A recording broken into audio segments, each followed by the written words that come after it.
Okay, so before going to the case studies, we'll have some practice case studies, which we'll try to do that as a part of the class. But before that, let us first try to understand how to approach the case studies in the ethics paper. Ethics, integrity, and aptitude. So this is the name of the paper. You all know that. So now we are going to understand as to how to approach case studies.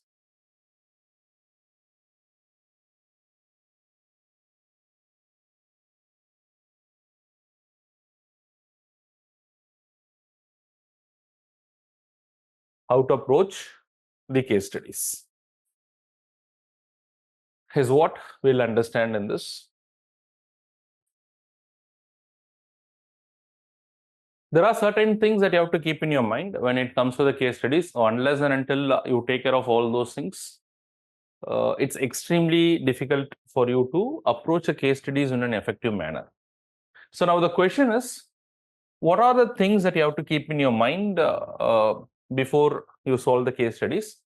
But for which the first thing that you should understand is what is a case study. So we'll try to understand this particular question first. What is a case study in the first place? And once you understand what is a case study in the first place, then we'll try to understand as to how to approach the case studies. What are the things or what are the components of a case study usually? So first is, I would say that the case study is a decision-making problem.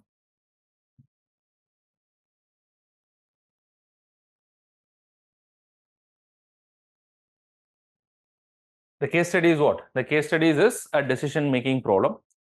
That means a decision-making problem is presented in front of you as someone who is to solve this particular case study. Decision-making problem is presented in front of you. It can be any type of decision-making problem. It can be related to your public life. It can be related to your personal life. It can be related to some issues where you work. So some decision-making problem is presented in front of you, and as someone who is supposed to make a decision, the case study will analyze and help you understand as to what are the factors that you bring in solving that particular ethical issue or solving that particular case study. That's basically what it is all about. So as a part of this decision-making problem, there will be a number of things which is part of it. The case study might contain one or more ethical dilemmas,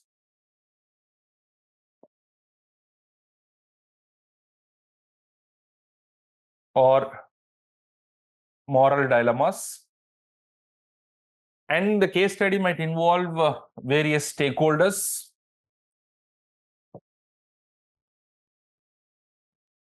who might be affected because of the decision that you're going to make. And then finally, after analyzing all these things, you will have to come out with a suitable decision or an option or a course of action as to how do you overcome this particular problem. So these are all the things that you have to keep in your mind when you solve the case study. So what is a case study?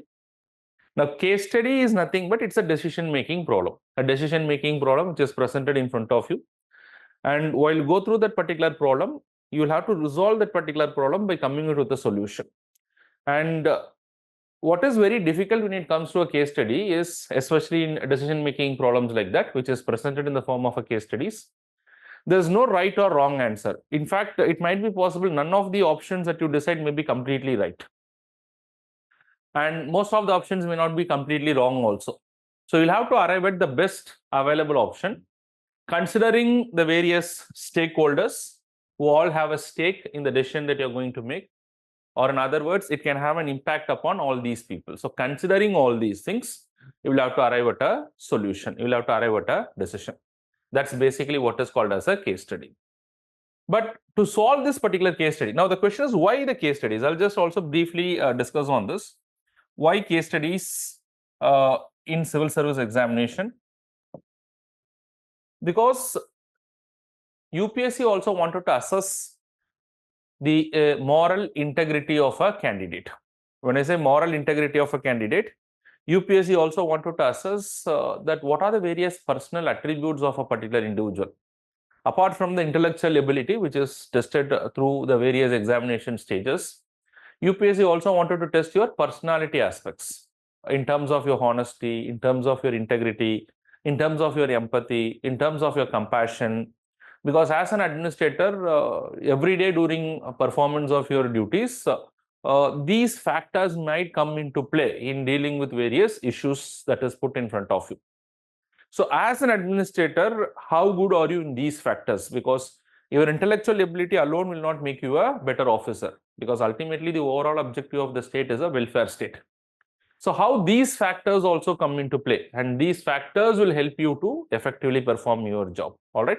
So that is what you'll have to understand by this case study approach. So why case studies? The answer is that. Now the next question is, what should be the approach for case studies when you solve the ethics paper? We'll just see it very briefly. Approach for case studies. And once you see the approach for case studies, we'll have some practice case studies which will do that. When I say the approach for case studies, the first and foremost thing, you can also see it here, which is there in the handout. When you see the approach for the case studies, there are certain things that you have to have in your mind. Is how are you going to solve a particular case study? First and foremost thing that I would say is to identify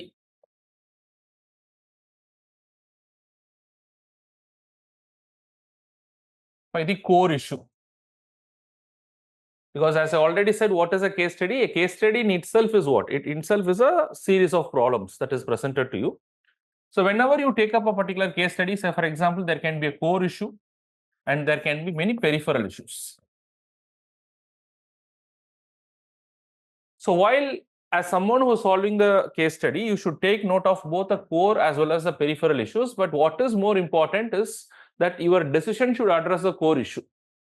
It is not that your decision will address the peripheral issues and you leave out unaddressed the core issue. Then that is not the right approach. Such an issue or such an approach to the case study will not get you the better marks. For example, suppose let us assume a case is presented to you, and this particular case is about what? This case is about corruption in a government department. Now, when you talk of corruption in a government department, apart from the corruption, there can be a lot of other issues. As corruption is a serious issue. So how are you going to control this particular corruption? But in addition to the corruption, there can be other peripheral issues. Say, for example, if corruption is more, then the kind of service delivery to the people may not be effective. Then it has an impact upon the effectiveness of service delivery. The welfare of the people will get affected. But corruption is how you are going to control that is a main issue here, but it has its own outcomes. It has its own impacts, negative impacts. So these are all the peripheral issue. So as someone who is going to solve the case studies, you'll have to take into account both the things. Okay. So once you understand as to what is the core issue, for you to effectively get into the particular case study, you should also identify or you'll have to recognize the various stakeholders.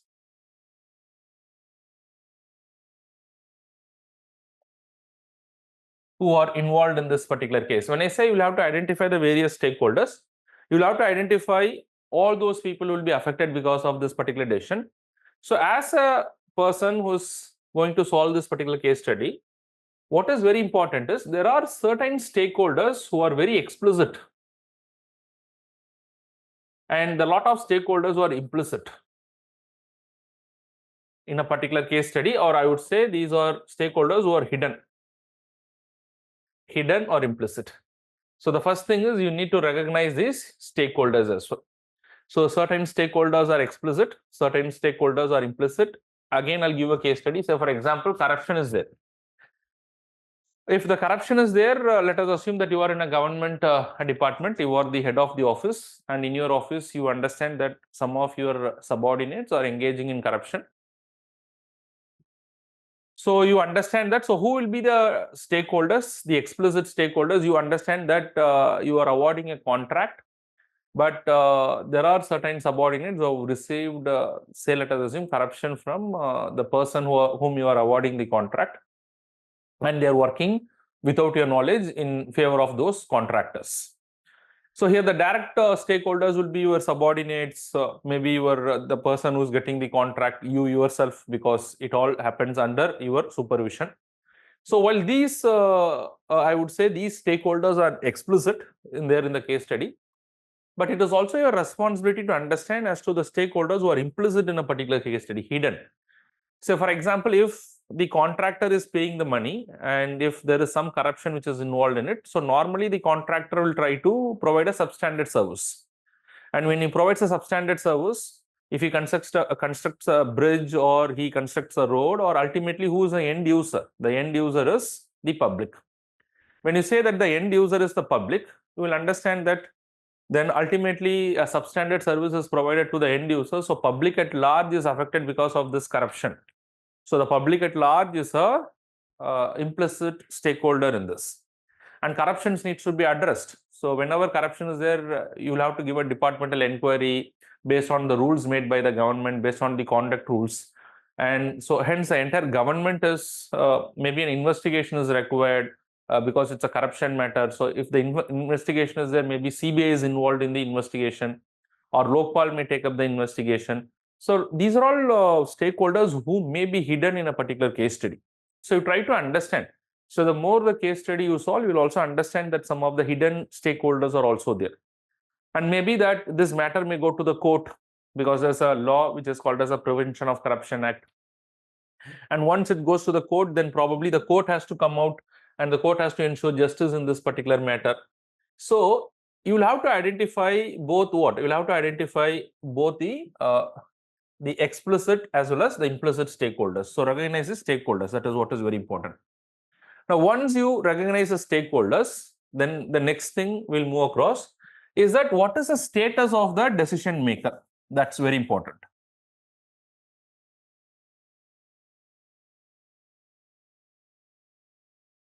Status of the decision maker. So what does it mean by what is the status of the decision maker? The status of the decision maker means two things. The status of the decision maker involves two things. One, when you talk of the status of the decision maker, is whether the decision maker is trying to, or he is present at this particular case, or he is in a situation which is part of his personal life, or is it part of his public life, or in other words, is it part of his official capacity. Now, do not think that there is no difference when it comes to whether he is going to make a decision as a part of his personal life, what happened in one's personal life, or what happens in one's public life. There are small element of difference, because as a personal life, you may be taking decisions based on various parameters, based on compassion, based on empathy, based on love, on all those things, which is more predominating factors. Ethics of care will play a more predominating factor. So sometimes out of love, you may also violate the laws. So all these things still may be accepted as a part of the ethical principles. But as a part of your public official, as a part of someone who is part of the government agency, so for those people, there are set of limitations under which they have to work. Say, for example, someone who is part of an organization, he should also keep into mind the larger interest of the organization. For someone who is part of the government, he should keep in mind the code of conduct, the code of ethics, the various rules, laws, and regulations which he is supposed to uphold. So these limitations has to be there in your mind. So the kind of decision that you make might little vary in your personal capacity than from your official capacity. So try to identify that in the case. Now, there are a lot of rules, laws, and regulations. Rules, laws, and regulations that you might have a brief idea. Rules, laws, and regulations that influence decision making.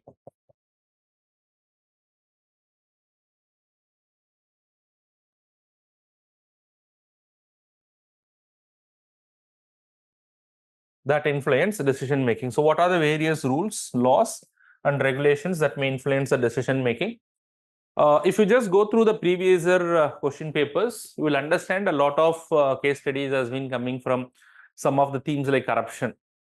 So deal with this particular issue as a student, you should be aware of the basics of the Prevention of Corruption Act. You don't have to get too much technical into the provisions of that, but the overall framework, what is the objective of this particular law, probably some of the important provisions of this particular law.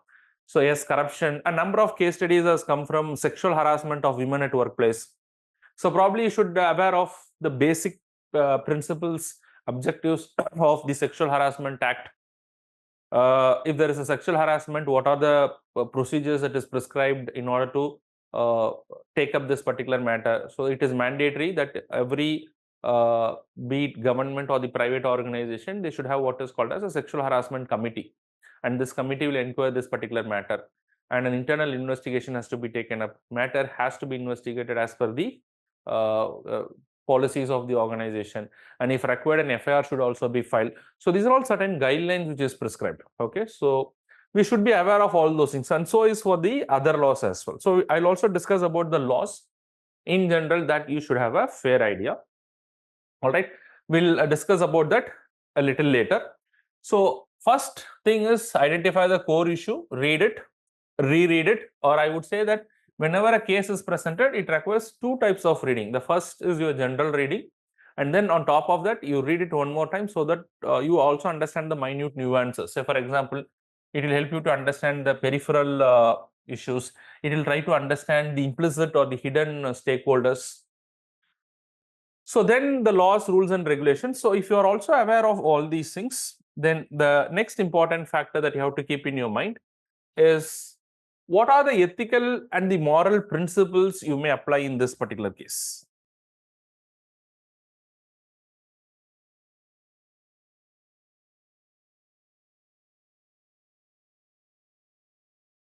I'll discuss about them a little later in a detailed manner. So, but I'll try to give a hint. When I say ethical and moral principles, say for example, whenever you take up any case study, you will be there in an ethical dilemma. In an ethical dilemma, say for example that, which I already discussed, say for example, you are a law enforcing police officer. So as a law enforcing police officer, you will have to decide as a part of your public life. So it's not your personal life. So you are a law enforcing police officer, you come across a case where an individual has stolen money, and for what purpose on inquiry, on investigation, you find that the purpose as to why he has stolen the money is to pay for his for the medical emergency of the child. So the doctor says that unless and until an operation is performed, the child may lose a life. So in order to take care of that, as a father, he has stolen, because for him, the first duty is to protect the life of his or her child. That's the idea. And then you come across this particular case. So now you have an ethical dilemma as to what to do with this particular individual, because you feel personally as a father, whatever he has done is right. But in the process of doing that, he has also violated the law. So, but you are the decision-making authority and you are a law-abiding citizen, you are a law-abiding police officer. You have a duty to enforce the law. That's your professional responsibility.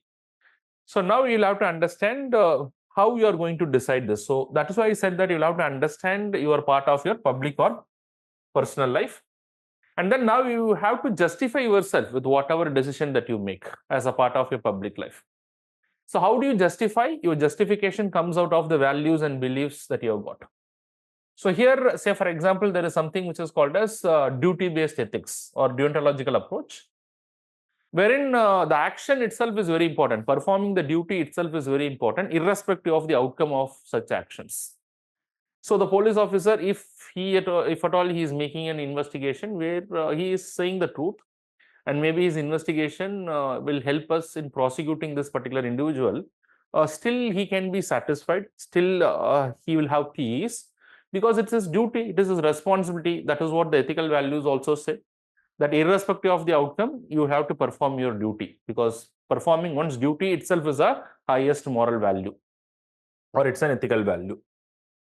So in this way, there are different factors that you can bring in as a part of your justification. Or there are a lot of other principles also. So you can make use of utilitarian approach, you can make use of the prima facie principles. So these are all some of the ethical principles probably you'll have to make use while justifying the reasons for the decisions that you have taken. So you should also have few of those points. All right, so you do all these things, And then the last thing before you complete the case study is that evaluation of the various options that you have.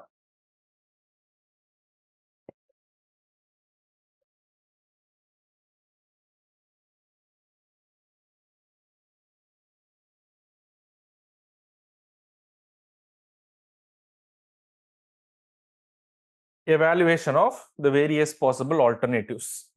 So when you say evaluation of various possible alternatives, so in this any case that is presented to you, you should have multiple dimensions, because there are a lot of stakeholders, there are core issues and peripheral issues. So it's really important for you to think the possible alternatives, weigh their merits and demerits. It's not that you will just think from one direction. So try to have multiple options. But however, after evaluating their merits and demerits, you will come out with one best option. But before that, you can weigh multiple alternatives.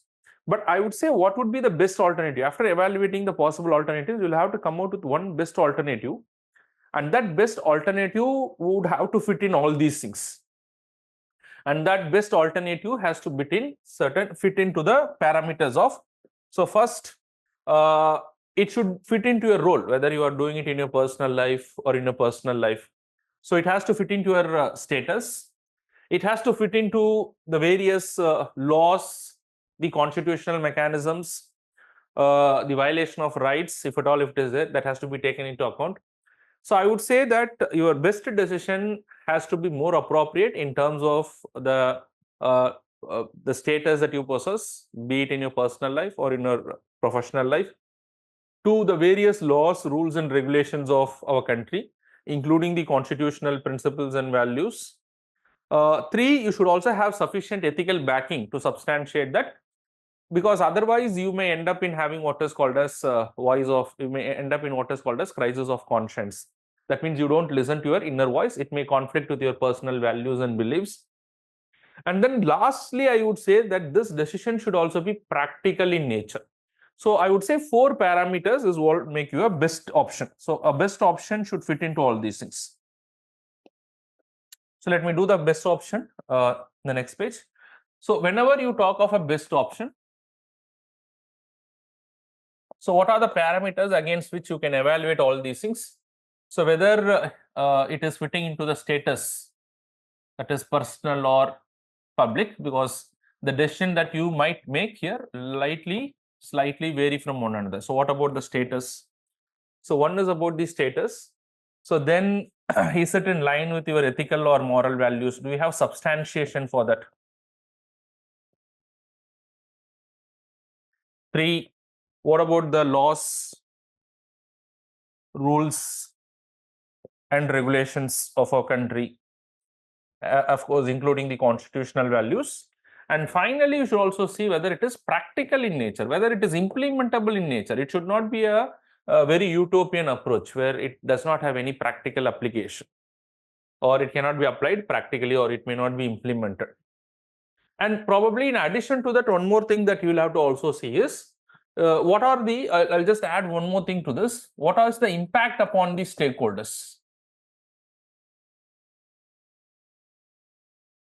Impact upon the stakeholders. So whether the interest of all the stakeholders are taken care, even if it has to slightly impact negatively some of the stakeholders, majorly it has to take care of the interest of all the stakeholders. In addition to that, you can also see whether the core issue is addressed.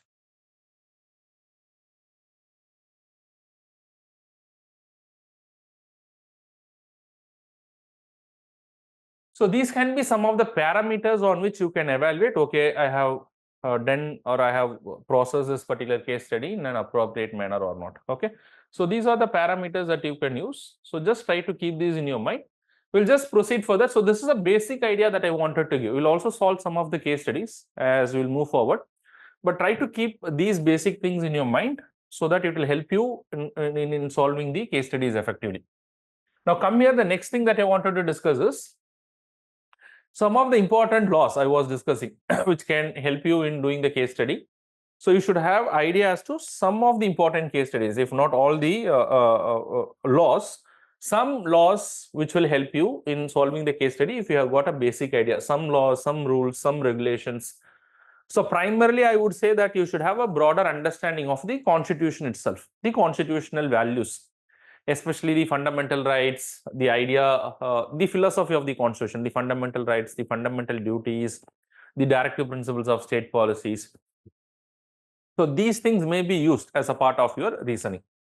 Apart from that, some specific laws, if I wanted to say, these are all some of the specific laws.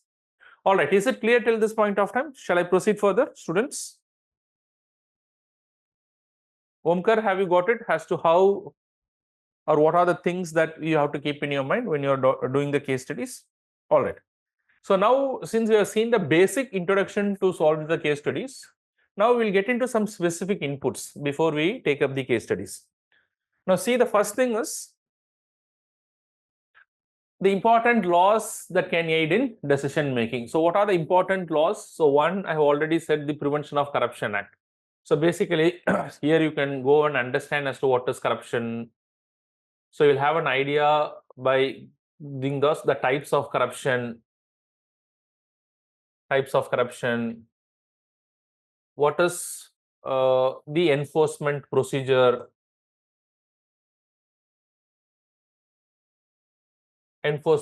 So these are all the basic ideas that you get. Say, for example, when a case study is presented to you, they may give a case study that you are an officer and you come across a corruption in your department. So what measures that will you take to prevent corruption in the future?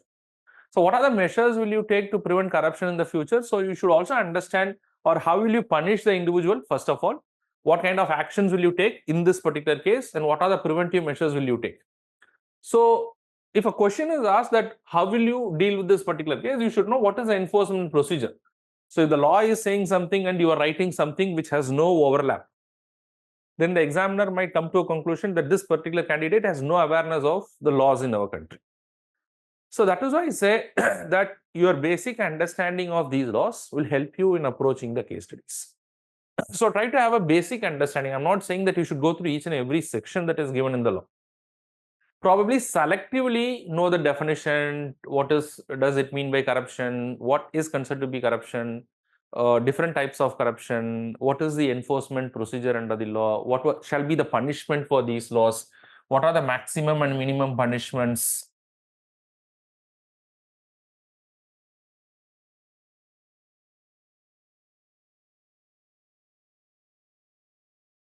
So this approach could help you in dealing with a case study, making it more practical in line with the law of the land. Whistleblowers Protection Act. So this is again a very important act, and questions have come once or twice. It has been asked in UPSC in the last 10 years. So here you should also have an idea as to who is a whistleblower.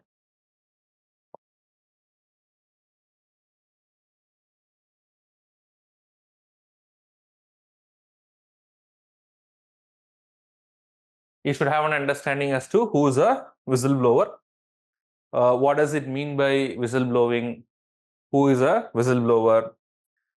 And then you should also have an understanding how the whistleblower identity is to be protected. What is the objective of this particular law? So the major objective is to protect the identity of the whistleblower. So you should know about the objectives of most of these laws, whatever is given here. Once you know the objectives, then what is the mechanism as to file a complaint under the Whistleblowers Act? So try to have a basic idea. So is the case with the sexual harassment at workplace. So what are the various mechanisms? What is sexual harassment in the first place? And the second thing probably is what are the guidelines that is given under the Sexual Harassment Act to deal with the sexual harassment case? Who are all protected? Is it only for the organized sector? Is it also covering up the unorganized sector?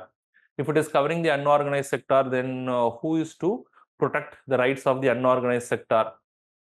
So try to have a basic idea. So similarly, Consumer Protection Act. So Consumer Protection Act, many times question have come. I think it 2 to 3 times I've seen questions related to the Consumer Protection Act. So when you talk of the Consumer Protection Act, you can say that what are the protection given to the consumers? What are the protection? What are their grievance redressal mechanism?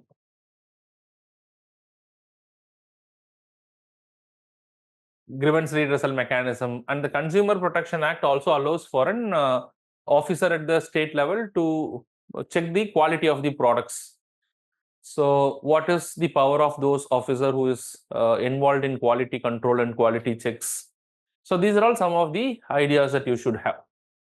Environmental Protection Act, it's again an evergreen topic. So every time there's a question related to illegal sand mining, illegal, I would say illegal coal mining.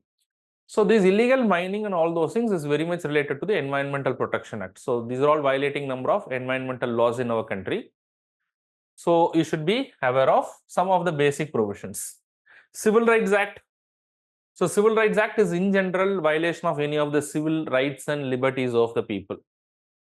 Which may be specifically to the people from the backward community, including the scheduled caste and scheduled tribe, but otherwise, in general, it's related to the violation of their civil rights and liberties. So have a basic understanding of that. Scheduled Caste and Scheduled Tribe Atrocities Act has been asked once or twice again. So here you should understand as to what are the rights of the scheduled caste and scheduled tribe, what can be seen as the atrocities against the scheduled caste and scheduled tribe, what is the minimum maximum punishment, some basic ideas. Companies Act 2 to 3 times again asked, not directly from the Companies Act, but there is also a topic which is called as corporate governance.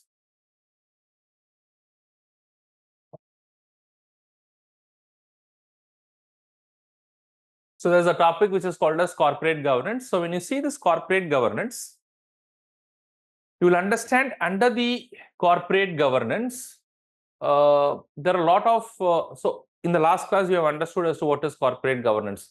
So corporate governance is the administration or the administrative affairs of a particular company, or how things or decisions are made in a particular company. But while doing so, they take care of interest of all the stakeholders in that particular company. And they also have an ethical dimensions attached in the various decision-making process. Then that would be considered to be a proper corporate governance. So in order to ensure that, the Companies Act has given a lot of guidelines, regulations related to maintaining the financial report, the auditing process, independent directors. So these are all ways to ensure the interest of the multiple stakeholders, not just the board of directors or the majority stakeholders. So try to have some basic understanding of the Companies Act. And then, of course, today a lot of questions are coming that you are a district collector or you are a police officer. So in that capacity, you should also have an understanding of what are the code of conduct and the code of ethics, which is regulating all these things. We also seen as to what is code of conduct and code of ethics. Well, code of conduct is specific do's and don'ts. It's a guideline related to a specific behavior or how you have to behave in a specific situation. Whereas code of ethics is a broader guideline that generally guides your behavior in a best possible manner. So what are the code of conduct under which you are supposed to perform? Say, for example, there can be a case study that that you have done a wonderful job, and because of which one of your client was very happy about your job. Probably you are a government doctor, and then one of your client is very happy with the operation that you have done successfully. So he is presenting a gift. So now the code of conduct says nothing wrong in that. You are not misusing your authority or anything.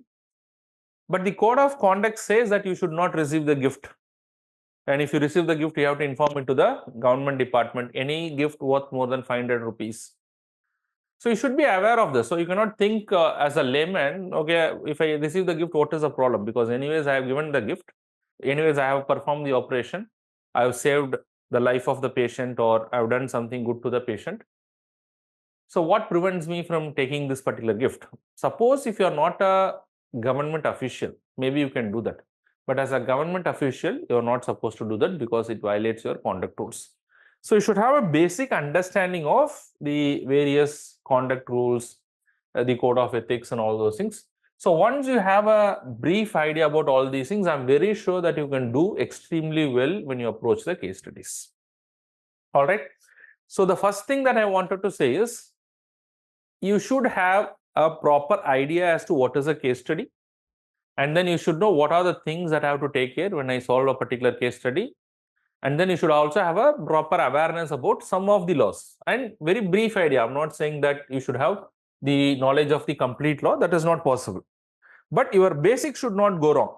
Say, for example, that if the Prevention of Corruption Act says that the maximum punishment is 7 years of imprisonment, you cannot say that we have to give him life imprisonment, because it goes against the law of the land. And when the Prevention of Corruption Act makes it a criminal offense, you cannot say that we will put him just fine. It goes against the law of the land. So you should know the basic principles and the basic provisions of these laws. Now further, before we move to the case studies, we have certain case studies. The next important thing is, what are the various ethical principles that you can use as a part of your justification?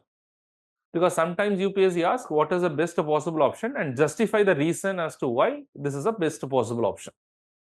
So you are also in a position to justify your reasons, justify the decisions that you have taken. Okay, that is what is very important. So how do you justify it? So what are the ways by which you justify it? So the principles, there are certain moral and ethical principles to make the decisions. How you can justify that? One is based on what is called as a deontological ethics, or I would say this to be the duty ethics or duty-based ethics. So what is this principle is saying?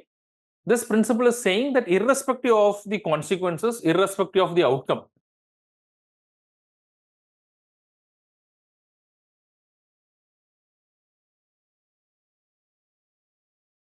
one shall perform the duty.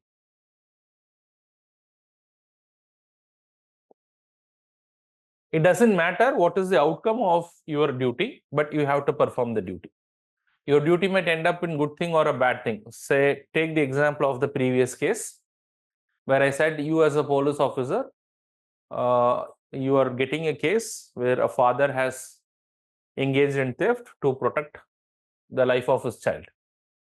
But ultimately, you think that it is your duty to perform, and hence you investigate and then you prosecute this individual, and the court is giving him some punishment, maybe some imprisonment, let us assume.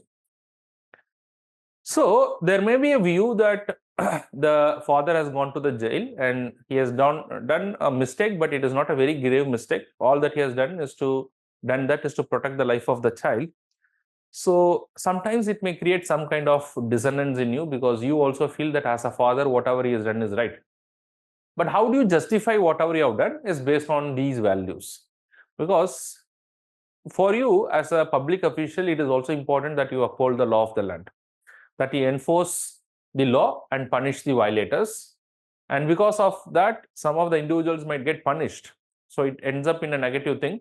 But ultimately, it is your duty, whether an individual is getting punished or not, it is your duty to prosecute them in a court of law. That is your duty. So that is how you can justify this. Now, there can also be ways that you can use what is called as utilitarianism. So this is a principle where it says maximum benefit to the maximum number of people.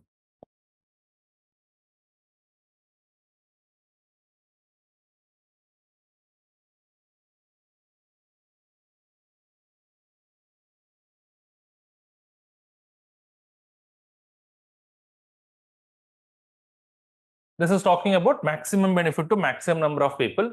So given an ethical dilemma that you will have to decide between two things. Say, for example, saving the life of 5 people, saving the life of 1 person. So under such a circumstances, there is also principle of what is called as justice and fairness. When I say justice and fairness, each and every life is to be treated equally. There's nothing which is called as a bigger life or a smaller life. Say, for example, let me put another case. Say, for example, there's a rich man, there's a poor man. So both are coming for the treatment, and you are just, let us assume that one medicine who requires the same medicine, but you have just got one shot of that particular injection. So whom will you prefer? How would you protect? What are the bases on which you will decide? So these are all some kind of situation. The ethical and the moral values require you to behave in such a way that you ensure justice and fairness, that you treat every life equally. So under such situations, what are the other factors that can help you in deciding all these things? To overcome that is the utilitarian principle, that is the maximum benefit to maximum number of people, which can provide the maximum benefit to maximum number of people, even if there will be some negative consequences, but still you have to do that in the interest of the larger sections of the society or the larger interest. So this is also you can use. There's something which is called as ethics of care. Ethics or care means out of love, out of affection, sometimes you perform this duty. So, for example, the father who has stolen to protect his child, suppose he is a very moral and an ethical man, and he knows that stealing is not a good thing, but still he ends up in stealing a particular, let us assume, money or a thing or a material. But he has done that despite the fact he knows that it is wrong. He is still an ethical man, but he has still then done that out of what? Out of love and affection for his child. At any cost, he wanted to protect the life of the child. All right, so this is how you will have to deal with all these things. Okay, so this is ethics of care, utilitarianism, deontological ethics, and there are a lot of other things that can also help you. So the next thing that I wanted to bring it to your notice is there are certain prima facie principles when it comes to the ethics and the moral values. What do you mean by prima facie principles? So prima facie principles are nothing but your first reaction, your immediate response.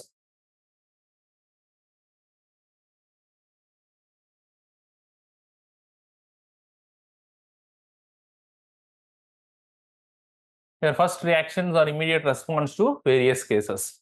So what could possibly be your first reaction or immediate reaction?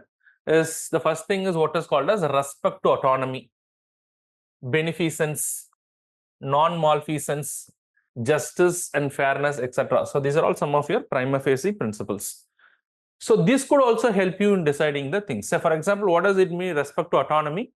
Respect to autonomy means respecting the individual decisions and choices. Say, let us assume that a case study is put like this.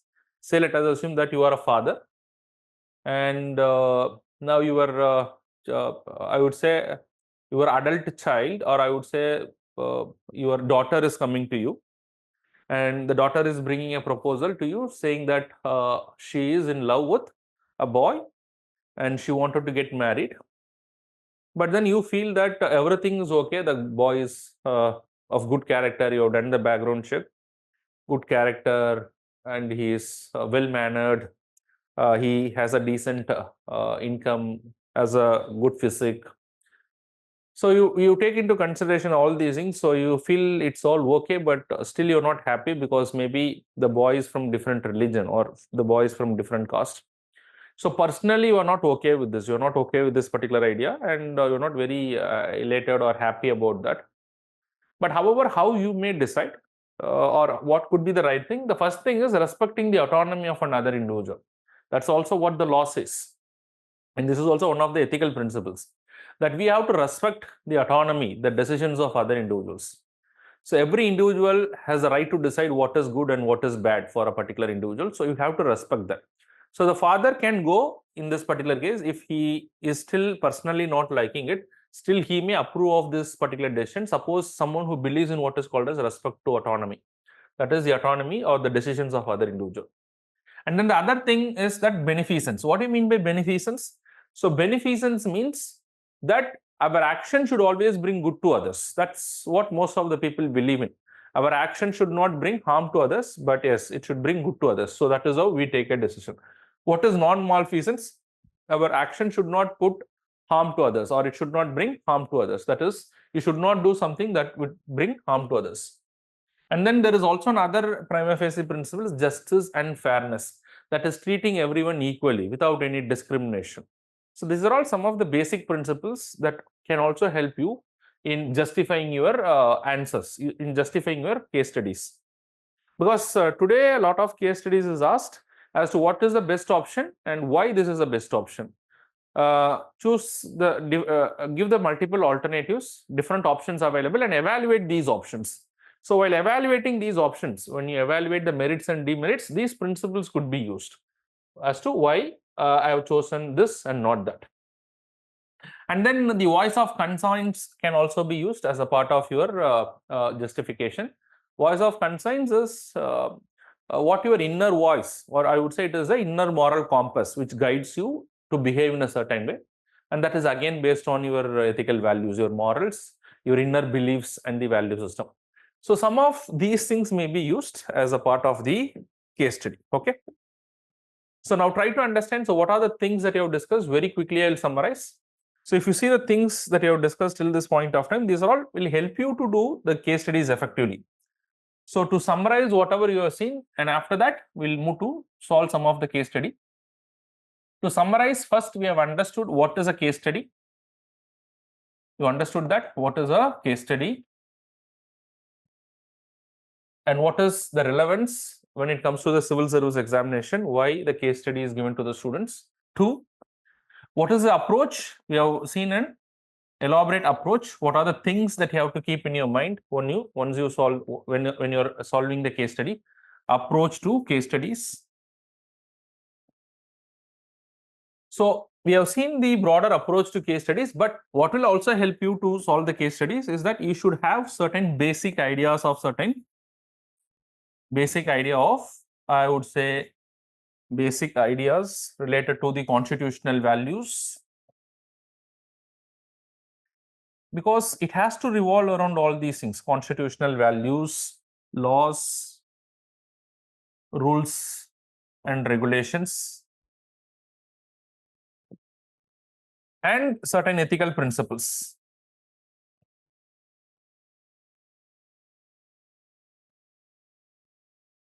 So what is that when you solve a case study? What is that your case study should address?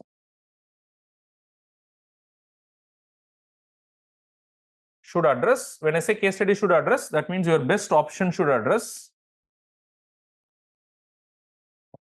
Your best option should be able to address the core issue.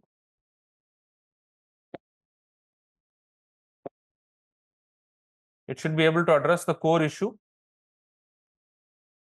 It should be able to understand not just the core issue, it should be able to take care of the interest of the multiple stakeholders. It should be in line with the laws and ethical values. And this you should decide depending upon whether you are deciding that in your personal or in your public capacity. That's also very important. And most importantly, the answer should also be practical. It should be implementable. So try to understand one thing in your mind, that any of the option that you choose may not be the completely right option. It may have some drawbacks. That is why it is saying the best option. It is not saying it is the right option. It is saying it is the best option. Among all the available alternatives, this is the best. And how do you justify the best? So try to keep all these things in your mind and try to approach a case studies. I'm quite sure that if you keep these things in your mind and gradually start doing the case studies, you will do the case studies wonderfully well. I'm confident of that. But having said all those things, it also requires a lot of practice. When I say a lot of practice, probably the students who are appearing for the mains examination, I would suggest you do at least 50 case studies. I'm not saying more and I'm not saying less also. You try to solve 50 case studies before you go to the mains examination. 50 case studies means probably one case study a day from now on. If you leave out some of the days, you'll end up solving 50 case studies. That will make you immensely, I would say, confident when you go to the case studies approach. And it's quite easy. So once you start practicing it more and more, you become it becomes very easy for you to approach the case studies. And you can also prevent and you can also save a lot of time in solving the case studies. Okay. So this is what I wanted to introduce, or this is what is the brief idea that I wanted to give before we get into the case studies. So I got some case studies there. I'll just take up the case studies. But before we proceed to the case studies, if you have any questions, I'll just take up your questions and then I'll move on to the practice case studies. Okay. Okay. Any questions? There's one question from Omkar. Sir, what can be the priority of all these factors for best options? What can be the priority for all these things? So again, there's no hard and fast rule. So again, it depends upon the type of case study, the nature of case study, what is the scenario that is given in the case study. So all these things comes by practice.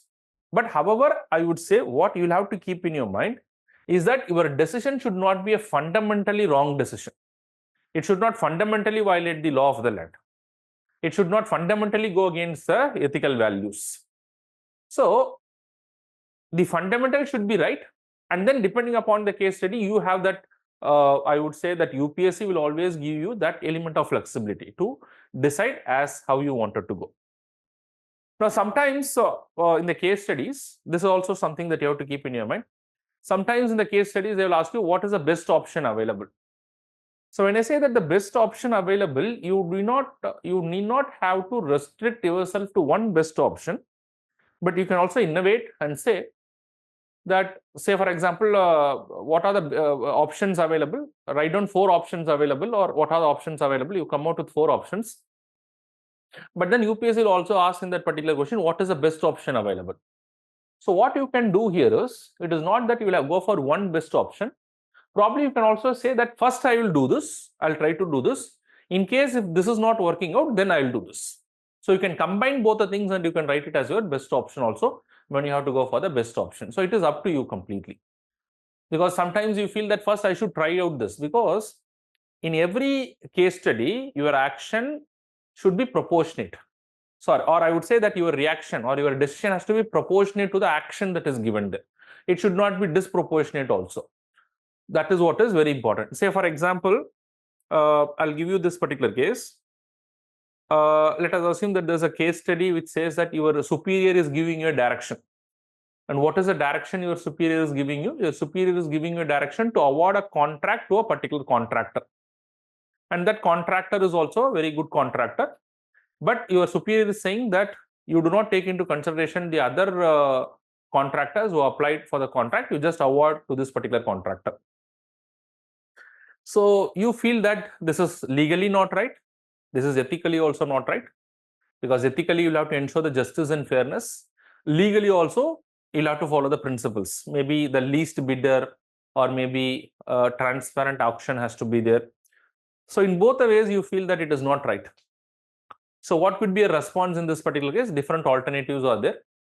Maybe one of the alternatives is that you take this issue with your senior and try to tell him that whatever you are ordering me is not the appropriate thing. So first you wanted to have this conversation with him. And then suppose if this conversation is not working out, then the next thing that you are doing is that you're not doing that. You're not doing that. And still if he does something, then still if he is taking any, I would say, action against you just because he is your senior, then you can escalate the matter to your seniors. Or you can also turn out to be a whistleblower if he is a final authority. So this would be a proportionate reaction. What would be a disproportionate reaction? Your senior is telling you to do this, and then immediately you put this information in the media, or immediately you turn out to be a whistleblower. I'm not saying these actions are wrong, but is it a proportionate action? So maybe when such a question is asked in UPSC examination, first you can say, first what I'll do is I'll try to talk with the senior, and if he also understands that it is wrong, and probably if he is not telling me again, and if he is telling me, okay, go by the law of the land, then the matter is settled there. But still, if he is not allowing you and still he is putting a pressure upon you, then you can take up the matter further. All right. So this is how you'll have to understand. Is that clear to all of you as to how you can approach the case studies?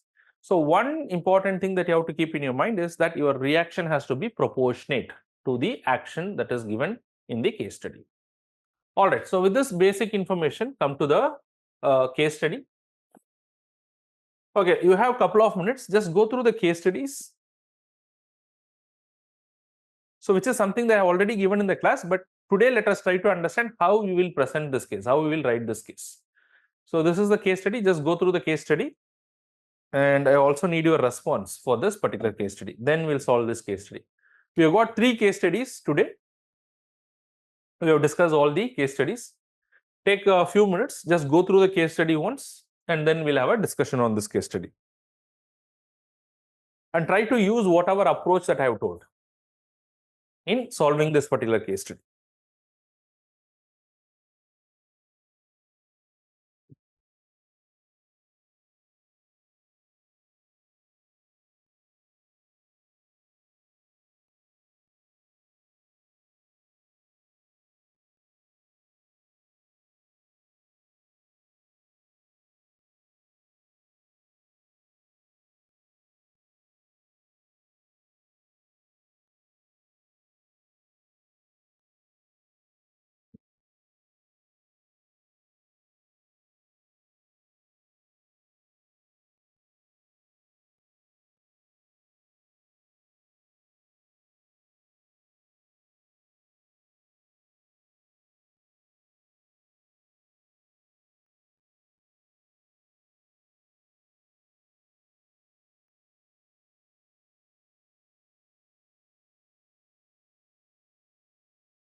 Please go through it. Let me know once you are done with this.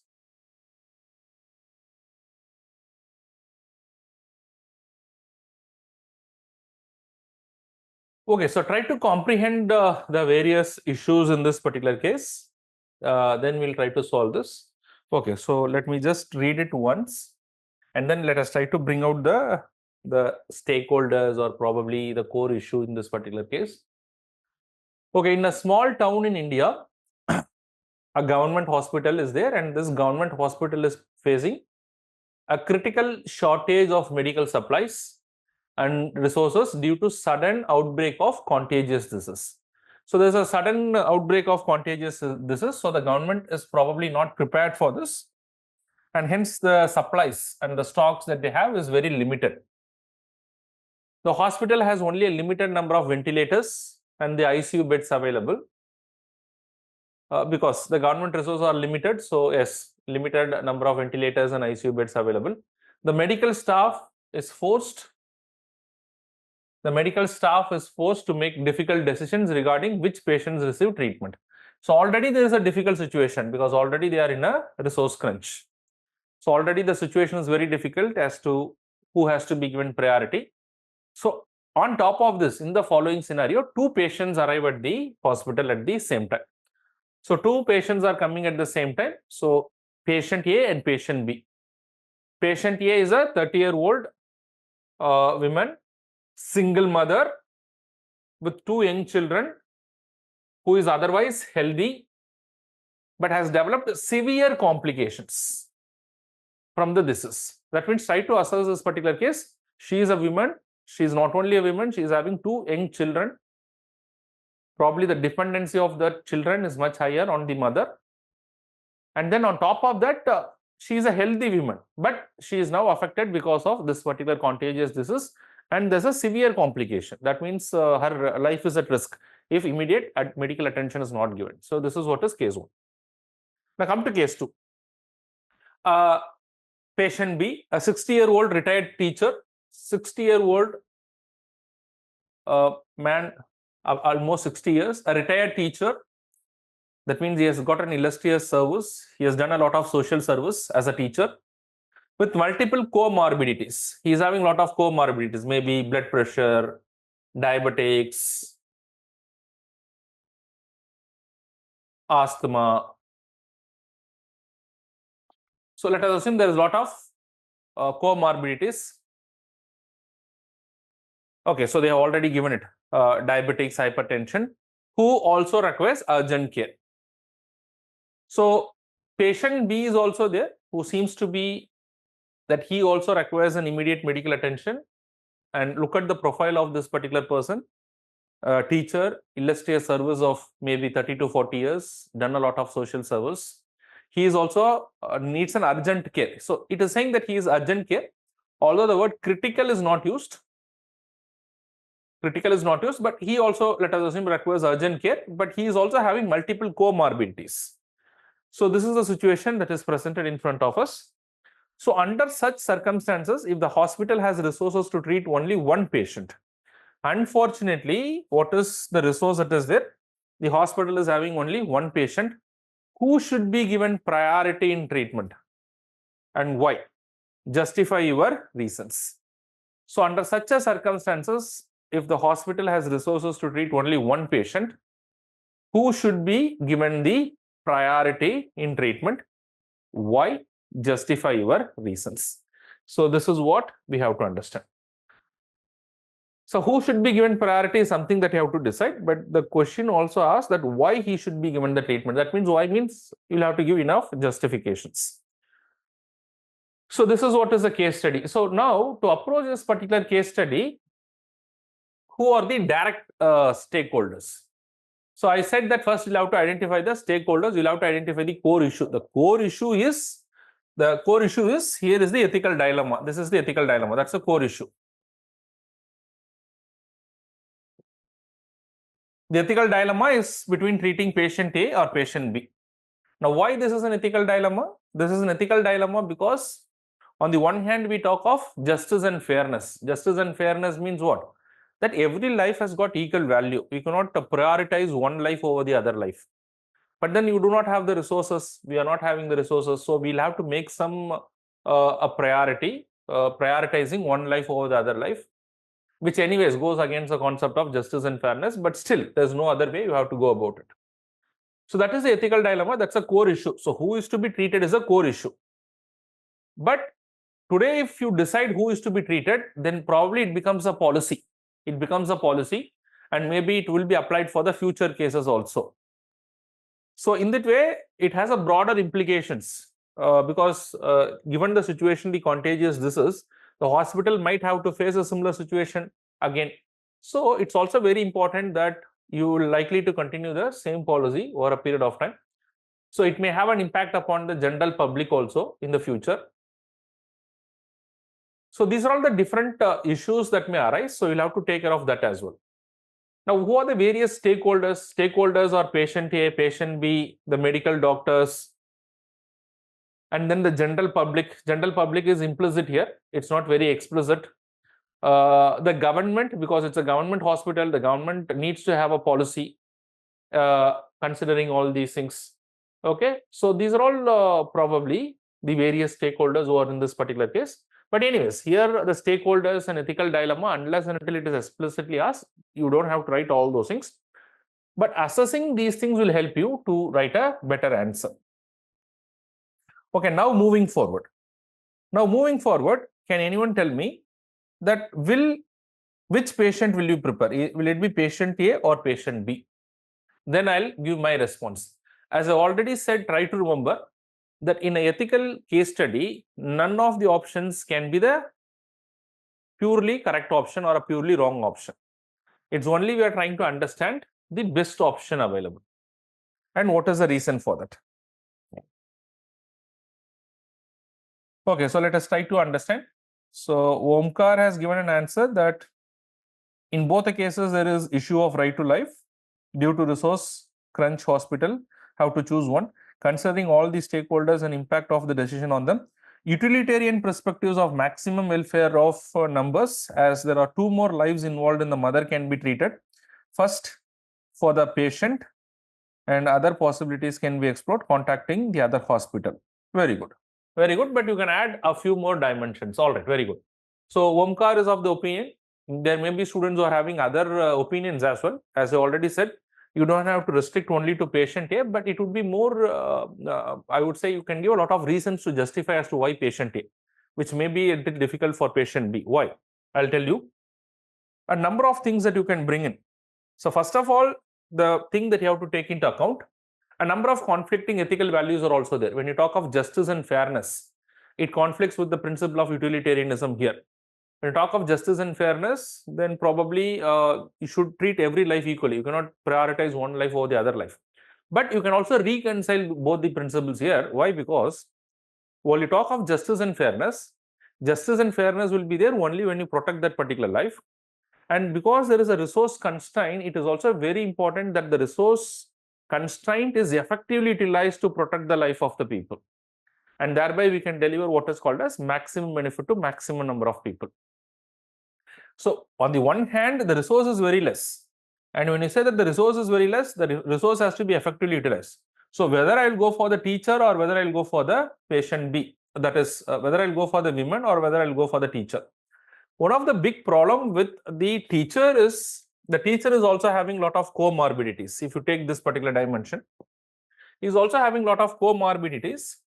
And in fact, across the world, you can use these examples also. Across the world, if you see, there is a general guideline whenever there's a resource crunch, especially this protocol was developed by European Union and the other European countries as well. Whenever there's a resource crunch with regard to any epidemic or pandemic, then which patient is to be treated, which patient is to be given priority is the patient who has got the highest chances of survivability. That means if a patient is having the best possible reasons to survive, not the reasons, but the best possible chances of survival, he has to be given the medical attention, even if the other patient is much more severe, but his chances of survival is negligible or very less, then he should not be given the immediate attention. This is what is the protocol that has developed across the world, general protocol. So you also try to understand why this protocol has been developed. It is not that these people who developed this protocol, they're not ethically wrong. It is not that they are morally wrong. They also know that they have to follow the principle of justice and fairness, but you do not have the resource in the first place, and that resource has to be productively used. And for that particular reason, what you have to do, because here you can also not bring in duty based ethics, because duty based ethics is irrespective of the outcome, you have to perform your duty. So here it is a duty of the medical staff to equally protect both the lives. So when they have to protect both the lives, but they don't have the resources, and it is a duty to use the resource to the best possible means, and hence it is always better to go for patient A, even otherwise also, because a person with comorbidities, his chances of survival might be little less. Okay, so that is what is the idea. So you can say that based on the utilitarian principle, maximum benefit to maximum number of people. So the first thing is, to get a positive outcome, you can go for the patient A, because patient A has no other complications. So all that is this treatment is to be administered, and then she is in a very severe condition also. So hence she also requires an immediate medical attention.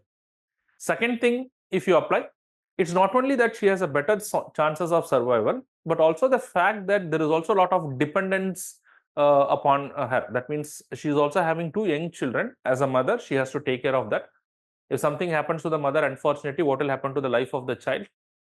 No doubt the teacher has done a wonderful job, but the dependence upon the mother is even more, based on whatever the criteria that is given here. Because when you approach a case study, you cannot take more assumptions. You cannot take much of the assumptions which is not in your control.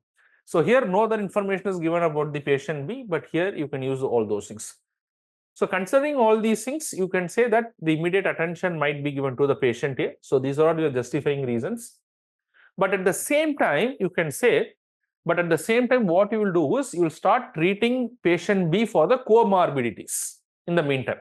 His condition is also requires an urgent care, but the comorbidities has a potential to fasten the crisis. So what you will do is, in the meantime, you will attend the patient B, and the patient B will also treated to suppress the impact of the comorbidities, and simultaneously you will try to work out to find the resources for the patient B as well. Or you coordinate with the nearby hospital, or you coordinate with the chief medical officer, or you coordinate with the private hospitals, whatever it is. You try to give him also the attention, but the immediate resource will be administered to the patient A. So this is how you also take care of the other issues as well. You are not just looking into how the medicine is administered, but also how the other patient is treated. So in this way, you should have a holistic approach to this particular thing. All right. So once you have this holistic approach, I'm sure that your marks will be on the better side. All right. So there's one question from Omkar. What is the question? Sir, one doubt. In COVID, the government guidelines provided priority to elders, comorbidities, and children.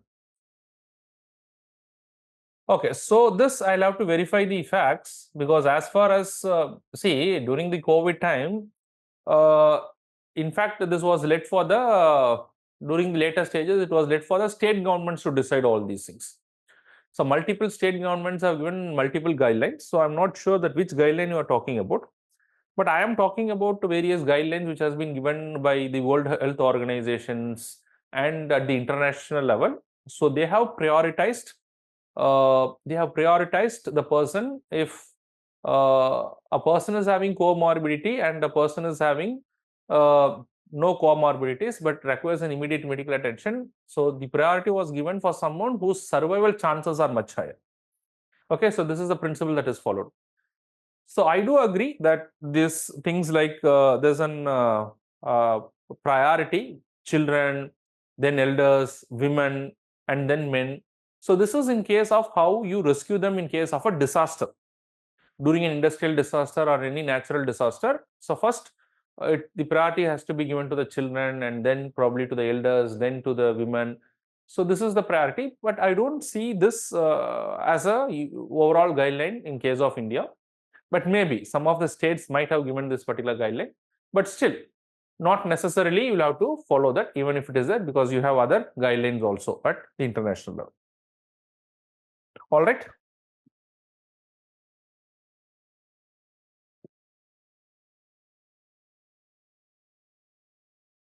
Okay, so please come to case study number 3 and then I'll come back to case study number 2. Because case study number 2 is, I have taken it from the UPSC 1, but case study number 3 is related to a current issue that you have got right now. So we'll do case study number 3 and then we'll go to case study number 2. Go through the case study and the questions, we'll solve this and we'll move forward.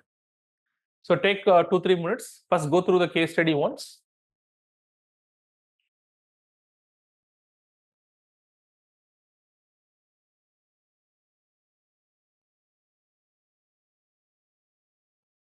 Okay, just go through the case study.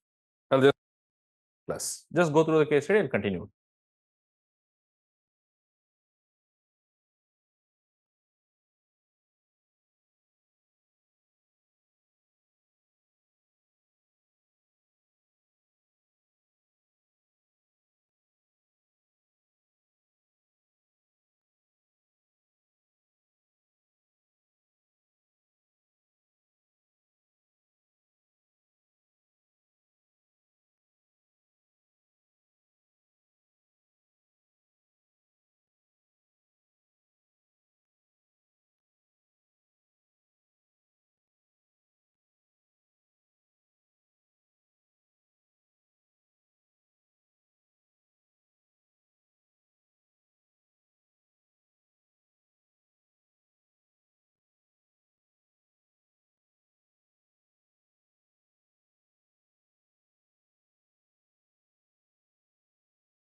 Okay, so if you have done it once, I'll suggest you to go through it one more time. Just read it one more time very quickly.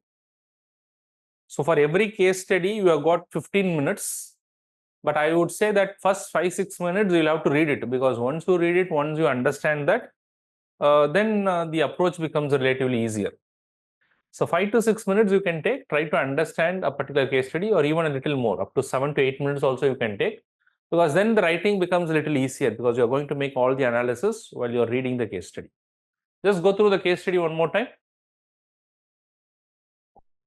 And this case study I have framed, which is also related to a similar issue that is happening in our country right now. Can anyone tell me what is the issue? What is the relevance of this particular case study? It is relevant to what issue that is happening right now? Yes, the NEET examination that is happening.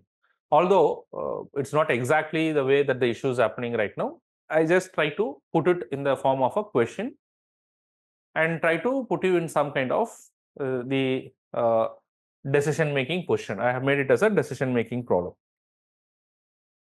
All right, if you've gone through it second time, just let me know. I'll just proceed. I'll just read this particular case and then we'll try to understand the various dimensions and questions and we'll move forward.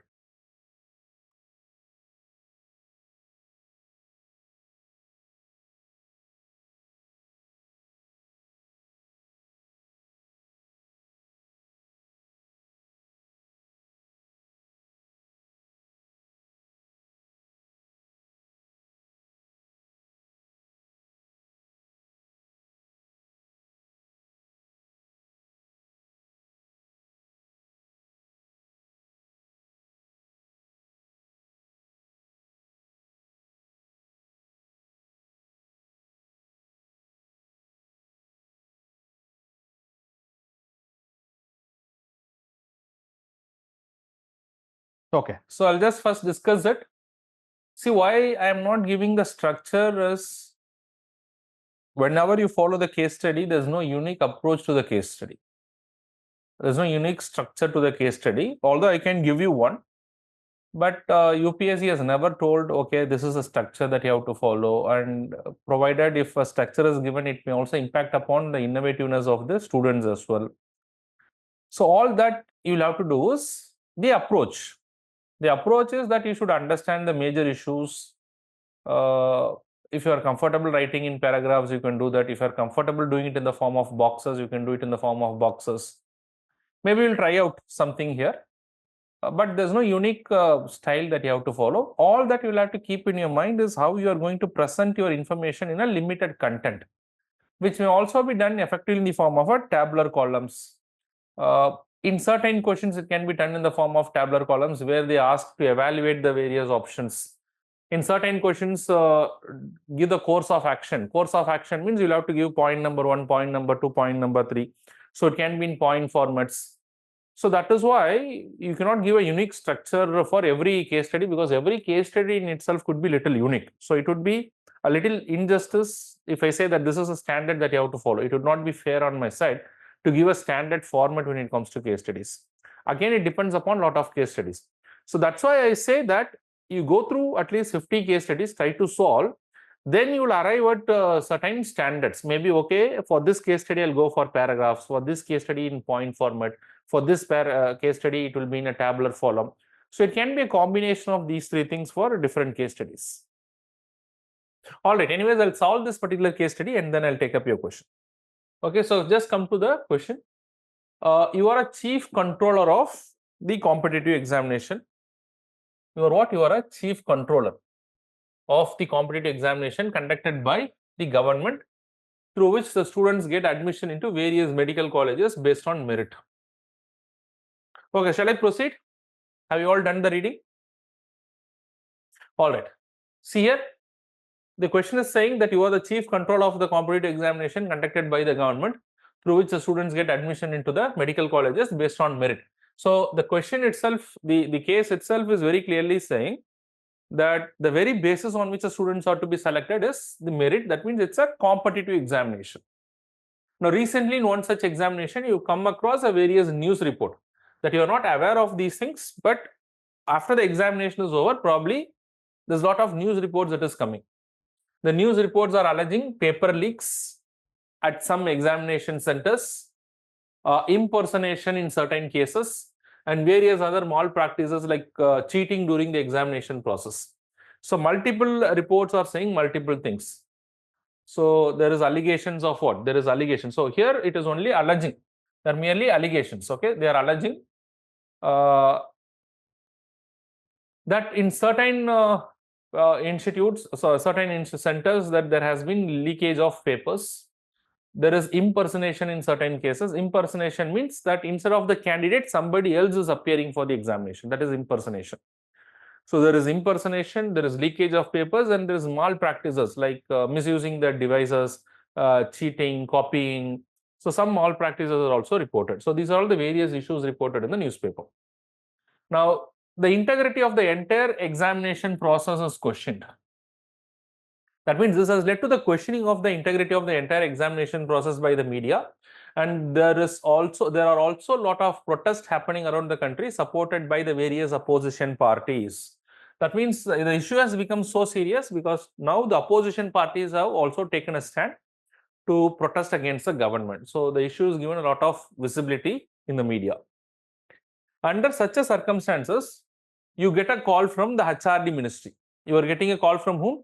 You are getting a call from the HRD ministry seeking a report. So under such circumstances, there is the Human Resource Development, the HRD ministry, the nodal authority, is seeking a report on this matter. And the secretary of the HRD ministry, as per the directions of the minister concerned, gives you the full authority to handle this matter. So what is happening now is a call is coming from the HRD ministry. Probably the secretary is talking to you, and probably the secretary has already had a discussion with the minister. As per the directions of the minister, the secretary is calling you, telling you that we want a detailed report on this particular matter. A lot of things are happening. We are seeing a lot of things in the media. Make a detailed, send a detailed report on this particular matter. And at the same time, if there's any issue that you see that we are delegating you the full authority to deal with this particular matter. Okay, so that is what the ministry is also conveying. The secretary is conveying this to the chief controller of examination, which in this case, you are the chief controller of examination. And then further you are a honest and a straightforward officer. You are a honest and a straightforward officer known for your integrity. So integrity means someone who is showing highest ethical and moral standards in performance of your public duties. So you are a person of highest ethical and moral standards. It is not just because of the law, but otherwise your inner beliefs and values is such that you wanted to do the right thing. You wanted, if it is a merit-based examination, you wanted the meritorious student to get into the colleges. So you are a person who is honest, straightforward, and known for your integrity. You have made sure that everything to make the examination process is conducted. Examination process is conducted in a fair manner, allowing the brightest of the candidates to secure through merit. So you have taken every due precaution, whatever is in your capacity, so to make sure that only the brightest and the meritorious students gets into the colleges. As per the report you have received after the examination is contrary to what is reported in the media. That means after the examination is over, as a chief controller of examinations, you are also getting the report from the various officers who is reporting to you with regard to how the examination was conducted. So based on all those reports, everything is perfect, everything is clear. So that is how you have been reported earlier. But suddenly, to your surprise, a lot of news reports are coming. And they are saying that there's a lot of malpractices in the entire examination process. So which is the case that you have to deal with right now. So under such circumstances, there are 3 questions that has been put across in this particular case study. So first, as a chief controller of examination, what would be your course of action under the given scenario? So course of action always means a series of action.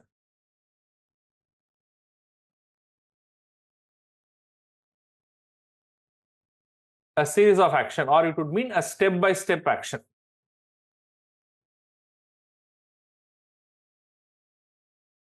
It's not like what are the various options available. What are the various options available means every option in itself is a discrete option. Every option in itself is something that is an end to that. And among that, they may ask you to give what is called as a best option. But here the question is not asking what is the best option available to you. But the question is, under given circumstances, what are the steps that you are going to take? There's a problem that is in front of you. So what are the course of action? What would you do as a chief controller of examination? What would be your course of action under the given scenario? A scenario is given. To address the scenario, what will be your course of action? I'll discuss that. Okay. Second question. What are the various ethical issues in case if the allegations are true?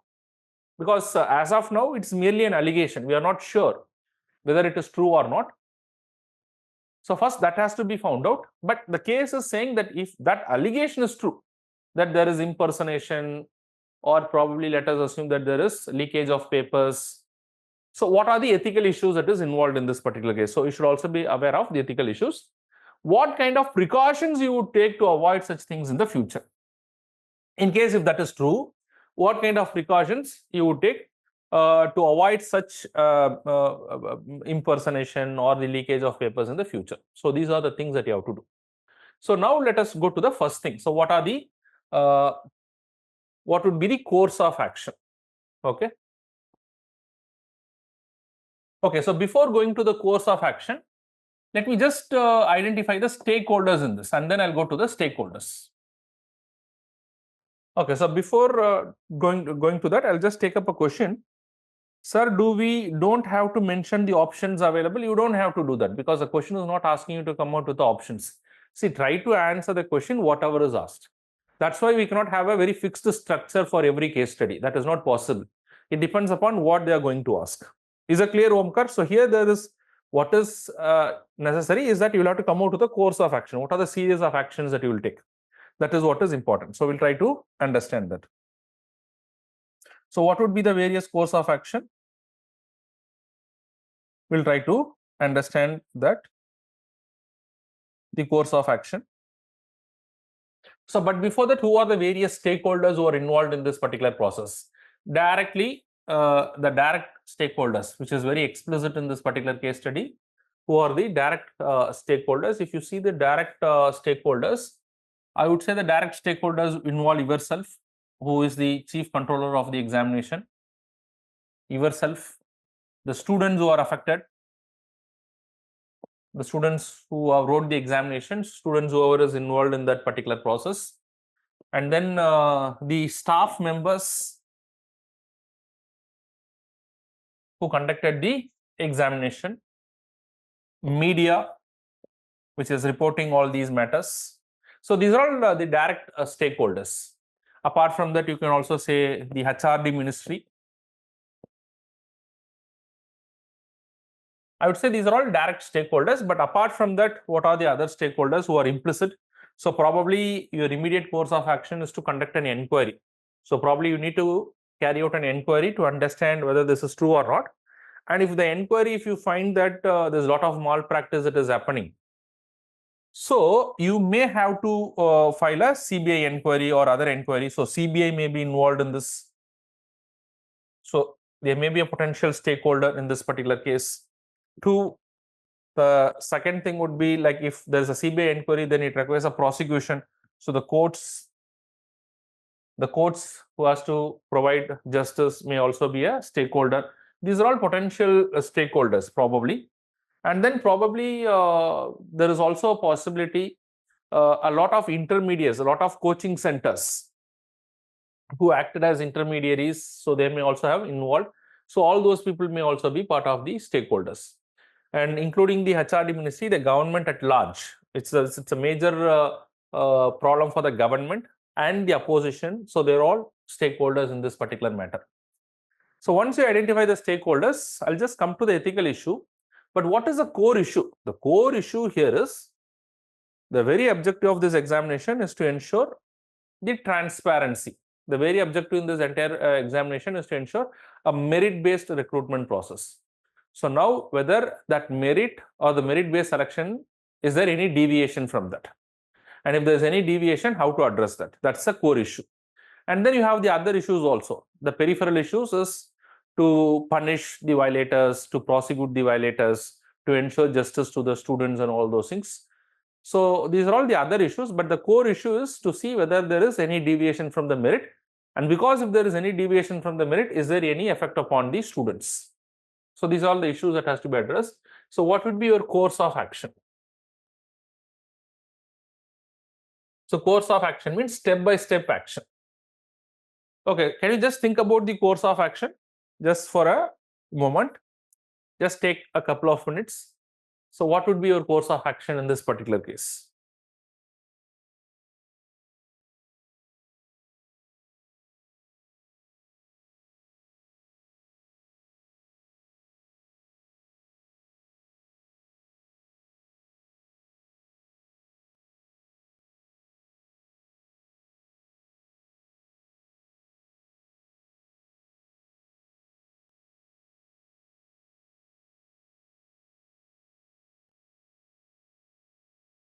Just think about it for a moment.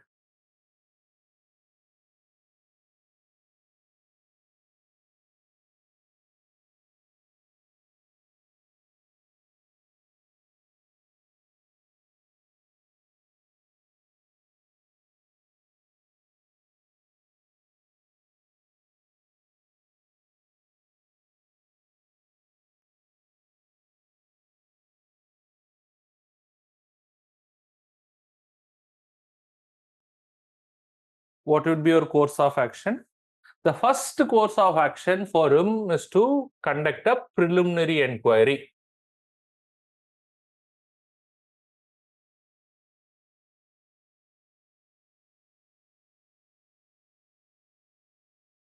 And he cannot take much time also. He has to conduct a very fast preliminary inquiry as an officer, because first thing is a report has been sought. So he has to present a detailed report, but before that, he has to make a quick preliminary inquiry. A preliminary inquiry is a very fast inquiry of checking the facts, because as an officer, it is very, very important that you function objectively. So we have seen that objectivity is one of the very important ethical value of a government servant, a public official. What do you mean by objectivity? Objectivity means deciding based on facts, based on evidences. It's not based on your personal whims and fancies, or it is not based on your belief in certain things which is not supported by facts.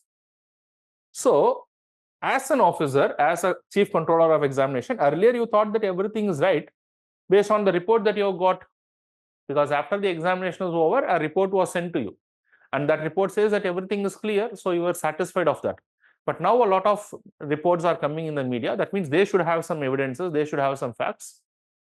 So the first thing that you should do is you'll have to quickly conduct a preliminary inquiry. And in the preliminary inquiry, based on the facts that you have in your hand, if you see any instances of malpractice, then you'll have to make the further investigation. But there is no scope for any malpractices, then you can close the report there. But you yourself have to personally do all this preliminary inquiry, or you'll have to do it with a proper supervision. So first is the preliminary inquiry, so that you take an objective decision.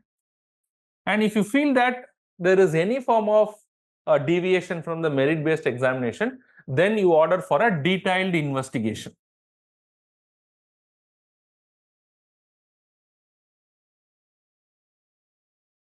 Detailed investigation. You may also specifically pick up a committee for this particular matter.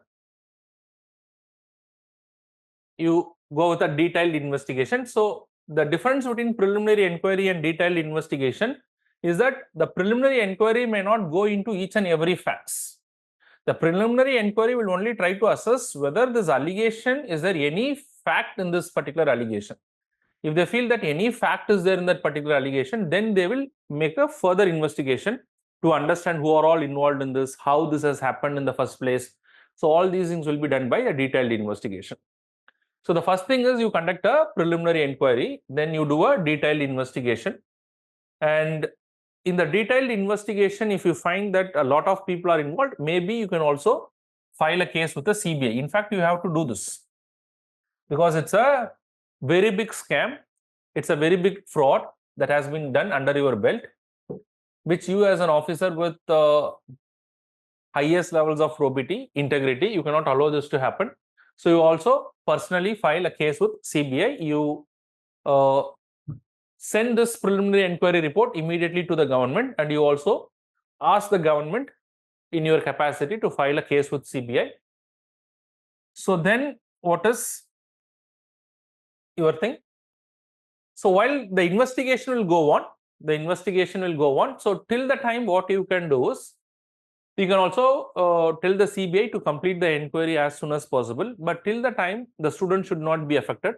So what you can say is, so till the time you can inform the students that the entire examination process will be put on hold, because you'll have to understand the veracity of this examination. So which all will come out only in the detailed investigation. So based on the report that is given by the CBI, because they will give you a report. So based on the report that will be given by the CBI, you will have to first understand whether the issue is localized,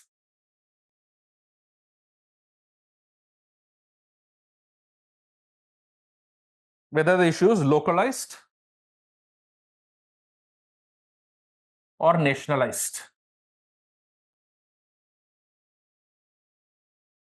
So you'll have to make an assessment. That is very, very important. You'll have to make this particular assessment whether the issue is localized or nationalized. If the issue is localized, which means that there are one or two incidents of paper leaks, which has not an all India impact, and there is impersonation probably in one or two centers, and there is malpractices in very few places. So if the issue is localized, you can go for re-examination in those areas, because you'll have to protect the interest of the other students also, because the students, two types of students are there, who are involved in the malpractice, who are not involved in the malpractice. So if the issue is localized, re-examination in only those centers. If the issue is nationalized, probably you just do away with the entire examination that has happened, you go for a re-examination. And the previous examination would not be valid. Although it will bring in certain element of discomfort upon the students who are not involved in any malpractice. But still, for the larger objectivity and to ensure justice to all these students, again, you'll have to go for the re-examination. There's no other way. So you'll have to first understand whether the issue is localized or nationalized. Okay, so then only you can go for this particular thing. And then the next thing is the prosecution. You'll have to take up the prosecution of the individuals. So prosecution of those individuals who are involved in, I would say, the paper leaks, whoever it is, be it the government staffs or be it the coaching industries or be it certain intermediaries. You also have to prosecute those people who are engaged in what is called as impersonation. Impersonation means instead of individual X, individual Y is appearing on behalf of individual X. That is impersonation. So you'll have to conduct a trial of those people also. And then those people who are involved in the malpractices, someone who is involved in the malpractices, appropriate action, be it criminal prosecution or any other appropriate action should also be taken against them. But provided you'll have to keep in your mind that the type of measure that you are taking has to be proportionate to their offense. You cannot tell them that these people should be given capital punishment. So it has to be proportionate to their offense. So you can do the prosecution and help them and get them the right punishment and make the entire examination process fair. Okay, so that's the basic idea. That's the basic understanding you should have. So this is basically what is your course of action. Is that clear to all of you? What is your course of action? So all these things has to be there in your course of action. So once you understand the course of action, then the next question is the next area. So what is the next area? What is the next question? So next question is, what are the various ethical issues involved in this particular case? Okay, you can also give your any suggestions. If you have something in your mind, you can also add to all these things. So these are the major course of action. You don't have to explain each and every course of action, but the crux should reflect from what you write. But you'll have to take care right from the preliminary inquiry till the prosecution of the individual is your course of action. You'll have to take care of all these things. Now, the next thing is, what are the various ethical issues involved in the case if the allegation is true? Okay, so what are the various ethical issues? Can anyone tell me? Just think about for a moment. What do you see as the various ethical issue in this particular case?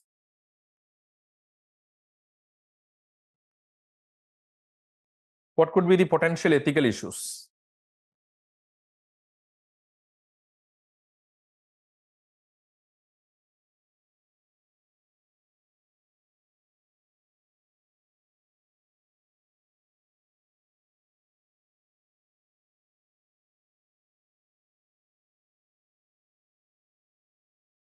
What could be the potential ethical issues in this particular case?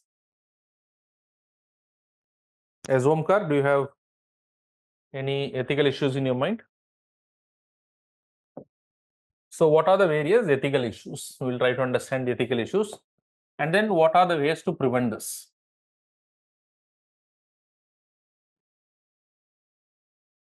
What are the various ethical issues? The first and foremost ethical issue is the fairness and justice.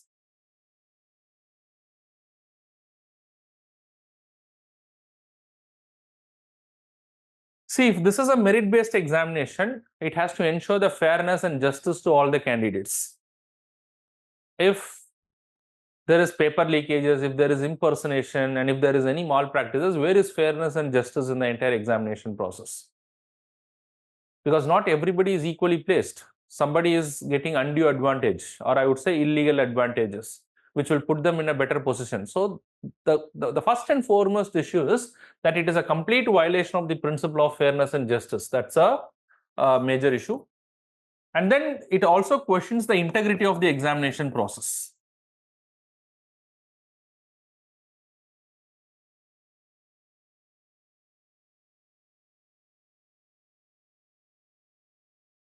It not only questions the integrity of the examination process, it also questions the integrity of the government itself or the government agency itself, whoever is conducting the examination.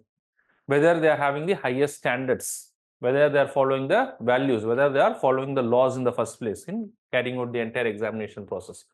So there is a grave violation of the principle of fairness and justice. There's a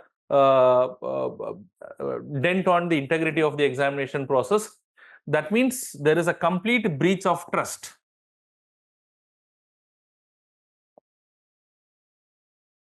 Is it not there a complete breach of trust, which is a very important ethical issue?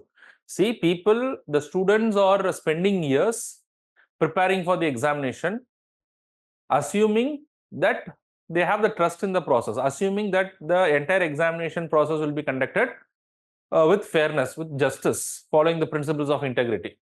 But if there is a lot of malpractices and if the best student is not able to get the service and there's no merit that prevails, then there's a complete breach of trust. The public confidence and the morality of the public will go low because of all these things. Now, these are all the impact that it may have upon the students, but the major ethical concern, I would say, apart from all these things, is also it has a broader impact upon the general public. Does it have any impact upon the public? It has an impact upon the public health system itself.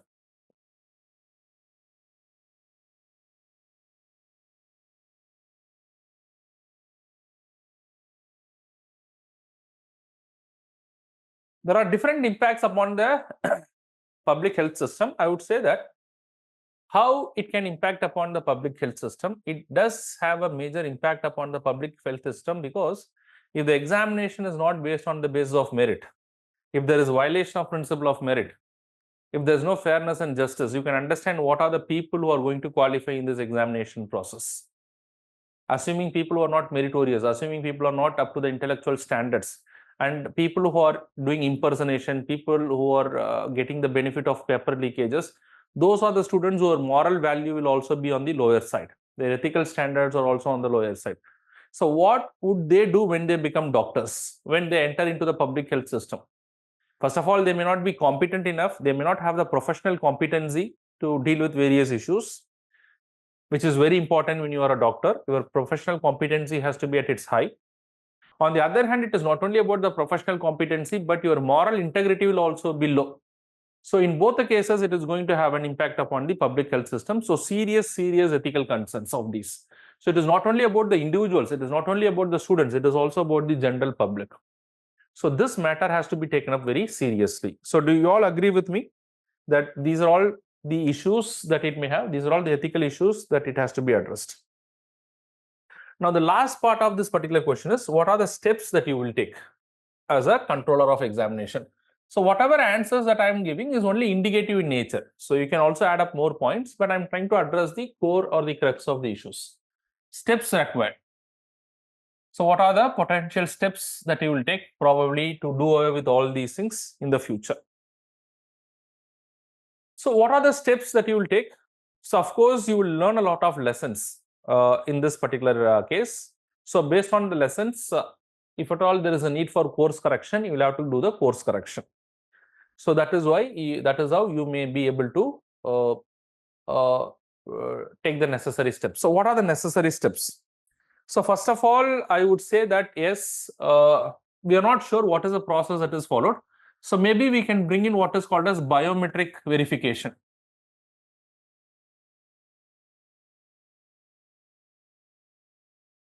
Biometric verification. So this is basically to eliminate impersonation, because there are a lot of issues in this case. So we'll try to address the issues one by one. Biometric verification, so that we try to prevent the complete impersonation when it comes to the examination process. Two. So the second thing is with regard to the malpractices that happen. So we will make the conduct rules much stricter.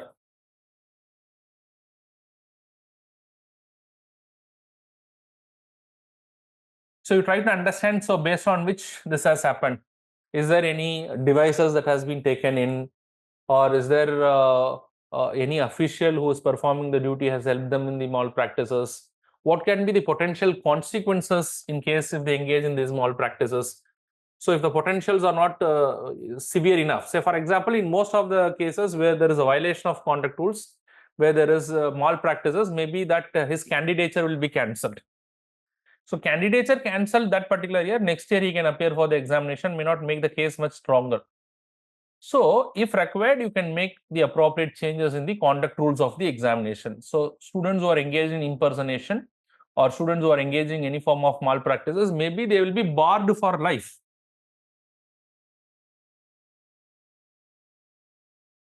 So what does it mean by barred for life? That means barred for life means for the entire life they cannot appear for this examination. So it's a very serious consequence that they have to face. So it can act as an effective deterrent. So you can say that barred for life, plus there can also be a criminal case.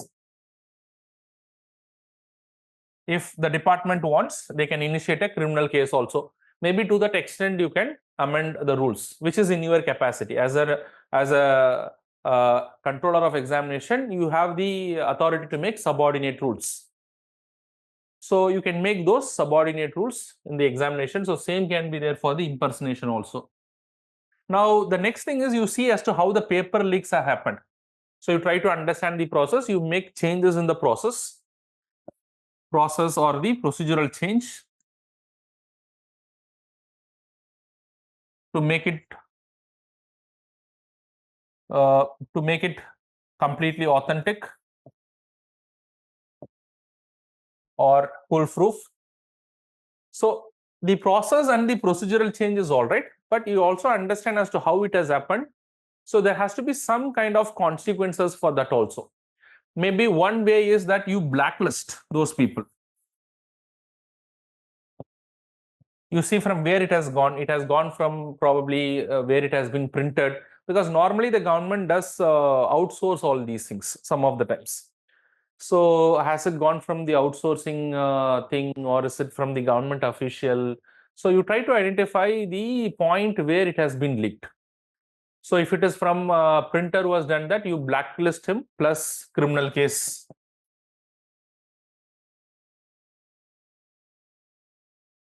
Against them. It is by the employees who are part of the organization. Appropriate rules has to be made that they may even be dismissed from the service plus criminal case. So all these things has to be taken. And apart from that, you also set up a vigilance mechanism.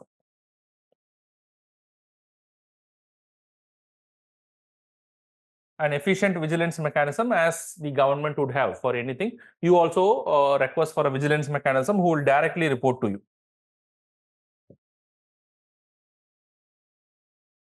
So these are all some of the steps probably you'll have to take in order to, I would say that in the future to avoid all these things. Okay, so these are all some of the things that you can think and then you can write as a part of your answer. So here it does not require much of elaboration. So even when you write all these points, so the things will be very likely clear. So here for this particular case study, I would say that the point-based approach is much better.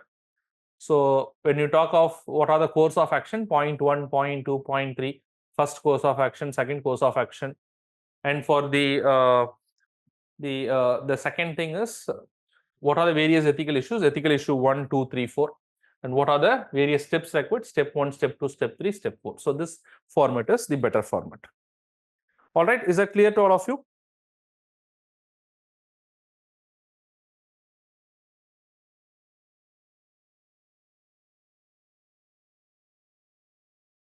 Is that clear to all of you? All right. So I hope that you understand as to how to approach this particular case study. Now we'll move to the last case study. Okay, just go through that particular case study for a moment. So once you go through that particular case study, then I'll wind up the session. It's UPSC case study. It was asked in one of the years in UPSC. I just wanted to bring one UPSC case study also. See, one thing that is very similar in UPSC case study is these days that UPSC is also making the case study much bigger. Although the matter might be smaller, but they do put in a lot of fillers that will, on the one hand, will consume a time also, that will also a little bit confuse you. So the important thing is once you read a particular case study, you should understand the core issue and the peripheral issue. So there are certain fillers in a case study which may not be very relevant for you to do it. So you try to identify that as you read the case study. Okay. So just quickly go through the case study and then continue about it. So just take 2 to 3 minutes. Just read the case study and then I'll continue the case study. Is it done? If it is done, please let me know. We'll continue the discussion.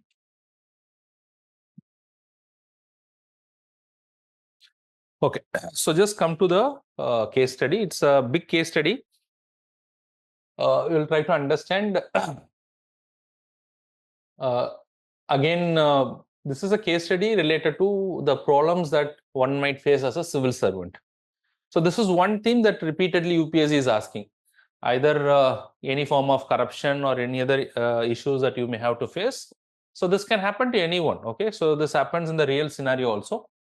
That is what is actually put in the case studies. So try to understand here. Sunil is a young civil servant, has a reputation for his competence, integrity, dedication, and relentless pursuit of difficult and onerous jobs. That means he exhibits probity in governance. That means he has got all the best ethical and moral standards. So considering his profile, that is Sunil's profile, he was picked up by his boss to handle a very challenging and sensitive assignment. That means he was handpicked by his boss, because they know that Sunil is a person who's capable of dealing with this particular issue. That means one thing that you have to understand here is that there is also a lot of expectation from Sunil that what other people were not able to do, the boss feels that Sunil is in a position to do this. So whether he will live up to the expectation also depends upon what is his options, or how he does that. So that is something that you have to keep in mind in your mind. He was posted in a tribal dominated district notorious for illegal sand mining. So where he is posted? He is posted in a place where it is notoriously known for his illegal sand mining. Excavating sand. So here they are telling as to how it happens. Excavating sand from the river belt and transporting through trucks and selling them in black market was rampant. The illegal sand mining mafia was operating with the support of the local functionaries and tribal musclemen. So they also have some institutional support. Local functionaries means it include a number of things, because it is not very clear. Local functionaries means any local bodies there, or the local officers, government officers, and the local tribal musclemen, the local powerful people, who in turn were bribing the selected poor tribals and had kept the tribals under fear and intimidation. So this is again one of the important ethical issue, that there is a fear and intimidation against a group of people, especially the poor tribal people. So keeping people under fear and intimidation is a big ethical issue in this particular case, which also he has to address, apart from the illegal sand mining that anyways is happening. Sunil, being a sharp and energetic officer, immediately grasped the ground realities and the modus operandi followed by the mafia through their devious and dubious mechanisms, cheating mechanisms. On making enquiries, he gathered some of their own office employees. That's what I said. So already the government employees also hand in glove. Some of his own officers are in hand and glove with them and have developed a close and unholy nexus. They have developed an unholy nexus, and nexus which is not to be appreciated. This is a bad nexus. Sunil initiated stringent action against them, started conducting raids and their illegal operations of movement of trucks filled with sand, because he understands the modus operandi.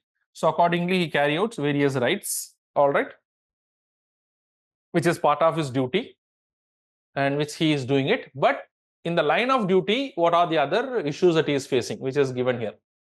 The mafia is not happy. The mafia got rattled, as not many officers in the past had taken such strong steps against mafia. Some of the office employees who were allegedly close to the mafia informed them that the officer is determined to clean up the mafia's illegal sand mining operations in the district and may cause them irreparable damage. So they are also giving a hint to the mafia. These officers, who I would say is unfit to be part of the service, who are taking money from the mafia, is giving some clue and information to the mafia about what Sunil is thinking and what would be his plan of action. The mafia turned hostile and launched a counter-offensive. The tribal musclemen, the local powerful people, and the mafia started threatening him with dire consequences. So they reacted, because if the mafia is stopped, then they may lose out on a lot of money. So his family and wife, wife and old mother, were stalked and were under virtual surveillance, and that causing a mental torture, agony, and stress to all of them. So what they were trying to do is, on the one hand, they're trying to intimidate Sunil, and at the same time, they're also trying to emotionally intimidate Sunil by stalking the family members. Stalking means following and keeping them under surveillance. So that anyways will disturb any officer. The matter assumed a serious proposition when a Musselman came to his office and threatened him to stop raids, etc. Otherwise, his fate will not be different to some of his predecessors. 10 years back, one officer was killed by the mafia. So this is an open threat coming to a government office, coming to a honest officer who is trying to perform his duty. And an officer performing his duty is openly threatened by a mafia, telling that you may end up dying if you do not stop this. That is something which is not acceptable. That is something which is not only not acceptable, that is something that is unwarranted. That is something that has to be stopped. So under such a circumstances, there are few questions that is given to you. So what are the questions that is given to you to solve in this particular case study? So first question is, identify the different options available to Sunil in attending the situation. So here you can give the options. So here it is not course of option. Here it is different options. Okay, so here you can give your options. Okay, these are all my options. I'll say option 1, option 2, option 3, or probably option 4. That is not even required that you have to give 4 options. You can also do 3 options. Suppose if the time is less, you can give 3 options. But the question here that you'll have to understand is that these options are discrete in itself. Okay, I will do either this or this or this or this. Now, you have 4 discrete options or 3 discrete options. And it is not a course of action that I will do it step by step. So here they're asking the different options available. Okay, so Sunil, based on the entire assessment, on the one hand, he wanted to stop the illegal sand mafia. On the other hand, there's a threat to him. And the stakes of the local tribal people are there. And some of his corrupt officials are also involved in that. So under such a situation, what would be his best option? So the question is not asking the best option, what could be the potential options? Okay, that is one thing. Now the second thing is critically evaluate these options. When I say critically evaluate these options, so whatever is your options, you evaluate all these options on what is called as to what are the merits and demerits. Okay, if I go for the first option, what would be the merit and what would be the demerit in this case? If I go for the second option, what would be the merit and demerit? So whenever they ask you to critically evaluate, so in that particular case, probably you can combine these two things, option A and option B, that is question A and question B. Then you can put a tabular column. So here you can put a tabular column like this. So both the questions can be answered in this way, if the question is in this particular format. So you can just draw a table like this.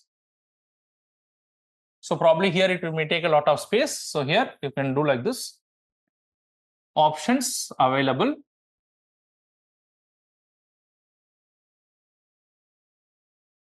Probably if you want the serial number.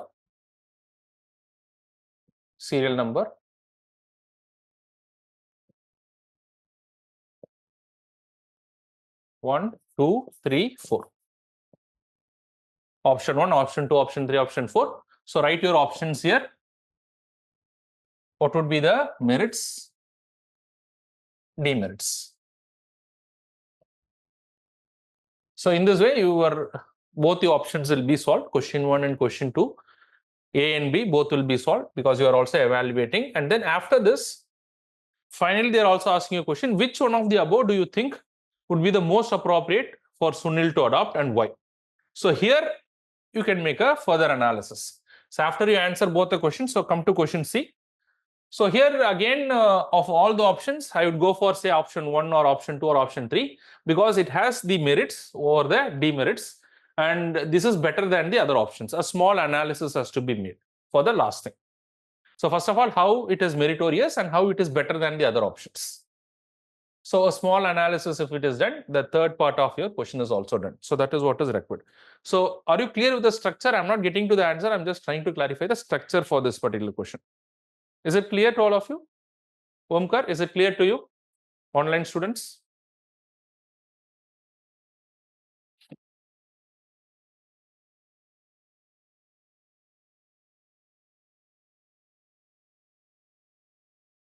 All right, so now we will go to the points. Okay, so again, when I say solving the case study, it is just an indicative thing. It is not that you will have to follow the same options, but your options has to take care of the parameters that I have discussed. What are the parameters I have discussed? The parameters I have discussed is it should be in accordance with the law. It should be in accordance with certain ethical principles. It has to address the issues of the various stakeholders. It has to address the core issue in that particular case. So these are all the things. And here, if you take Sunil, Sunil is performing his duty. So in the line of performance of his duty, there may be some personal problems, but still he has to give priority to his line of duty. At the same time, he has to protect his family members also. So you'll have to take care of all these things. So for which you'll have to first understand the various stakeholders very quickly. So there are few stakeholders who are directly given in this particular case. Say, for example, the direct stakeholders in this particular case would involve, I would say, the direct stakeholders in this case are Sunil and his family members, the mafia and the tribal musclemen, the local tribals, the office officials. So these are all directly given.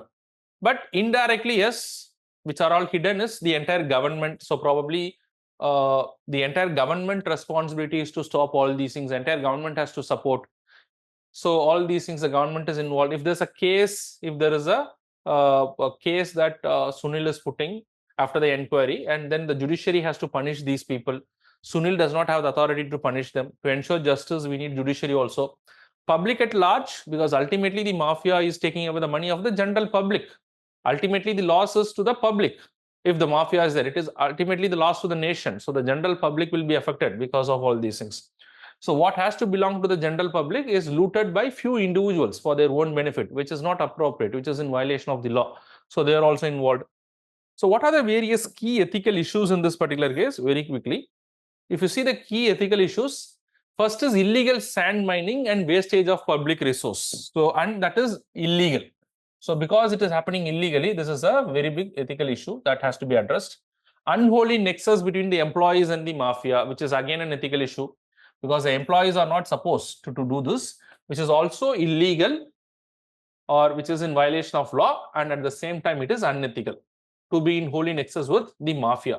In fact, it is directly going against your line of duty. So it's very much not the right thing. Local tribals and fear of intimidation. So you have to remove the people who are intimidated, who are threatened by the mafia, which is also not a good thing. So as an officer, you will have to take care of this also. That's an ethical issue. So not only as an officer, but you are also a husband, you are also a son to your mother, you are also a husband to your wife. So you have certain personal duties and responsibilities. So the mafia is trying to threaten them. So it is also your duty to protect them. So that is also another ethical issue. And then professional obligations versus personal responsibilities. So you'll have to balance. So in the entire thing, how are you going to balance between your professional obligations and your personal responsibilities? That is protecting your family members. And at the same time, how are you going to act against this mafia? So you'll have to balance all these things. So these are all the ethical issues. Okay. So try to identify all these ethical issues. You don't even have to write them unless and until it is explicitly asked in the question. But probably these things, once you identify these things, this will help you to analyze the pros and cons. What are the merits and demerits? Okay, it will help you to do all those things. So what are the various options available? So come to the options available. So these are the options available. So the first thing is, again, you can differ a little bit. I just try to give you some idea. The first thing is, Sunil can tone down his action against the mafia gradually, considering his hostile actions and the personal cost involved.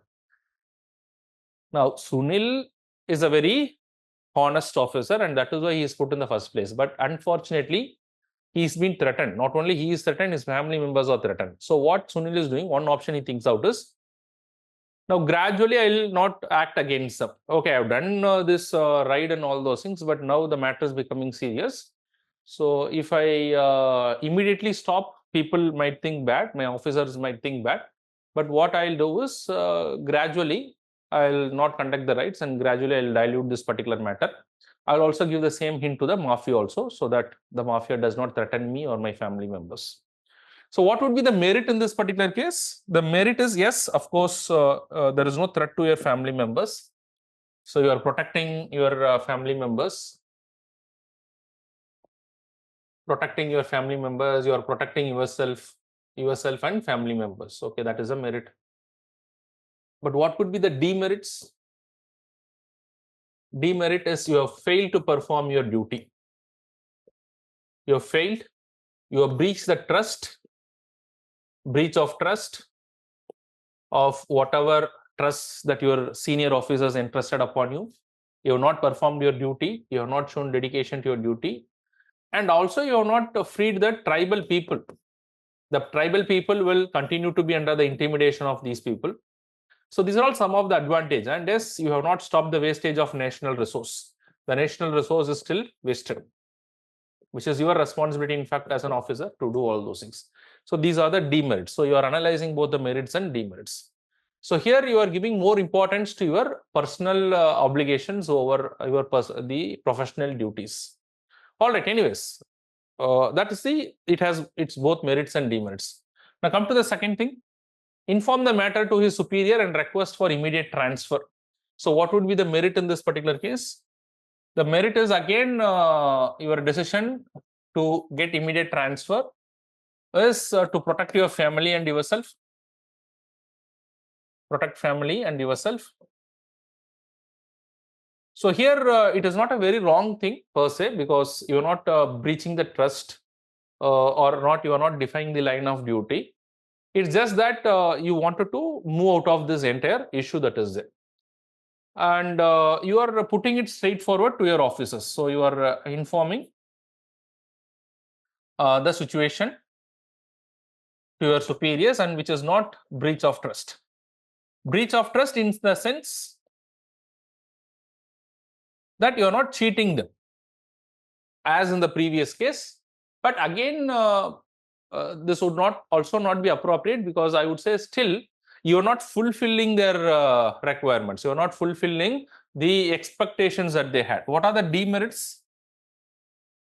Demerits is that, of course, you are not fulfilling the expectations, because when you are put here, it was an expectation that you would take care of all these things. So that expectations has not been done, and you have not helped the tribal people, or you have not done much to stop the mafia. Okay, those are the demerits. Okay, now come to option number 3. Continue with stringent actions till the time he completely halts the illegal sand mining and mafia, and not worrying about the hostile actions and warnings. This seems to be a good option, that you don't care about what the mafia is trying to do, but you are completely dedicated to the service. So the merit here is dedication to public service. He may help the mafia, he may help the local people. He may even stop the mafia. So these are all the merits. But what could be the demerit here?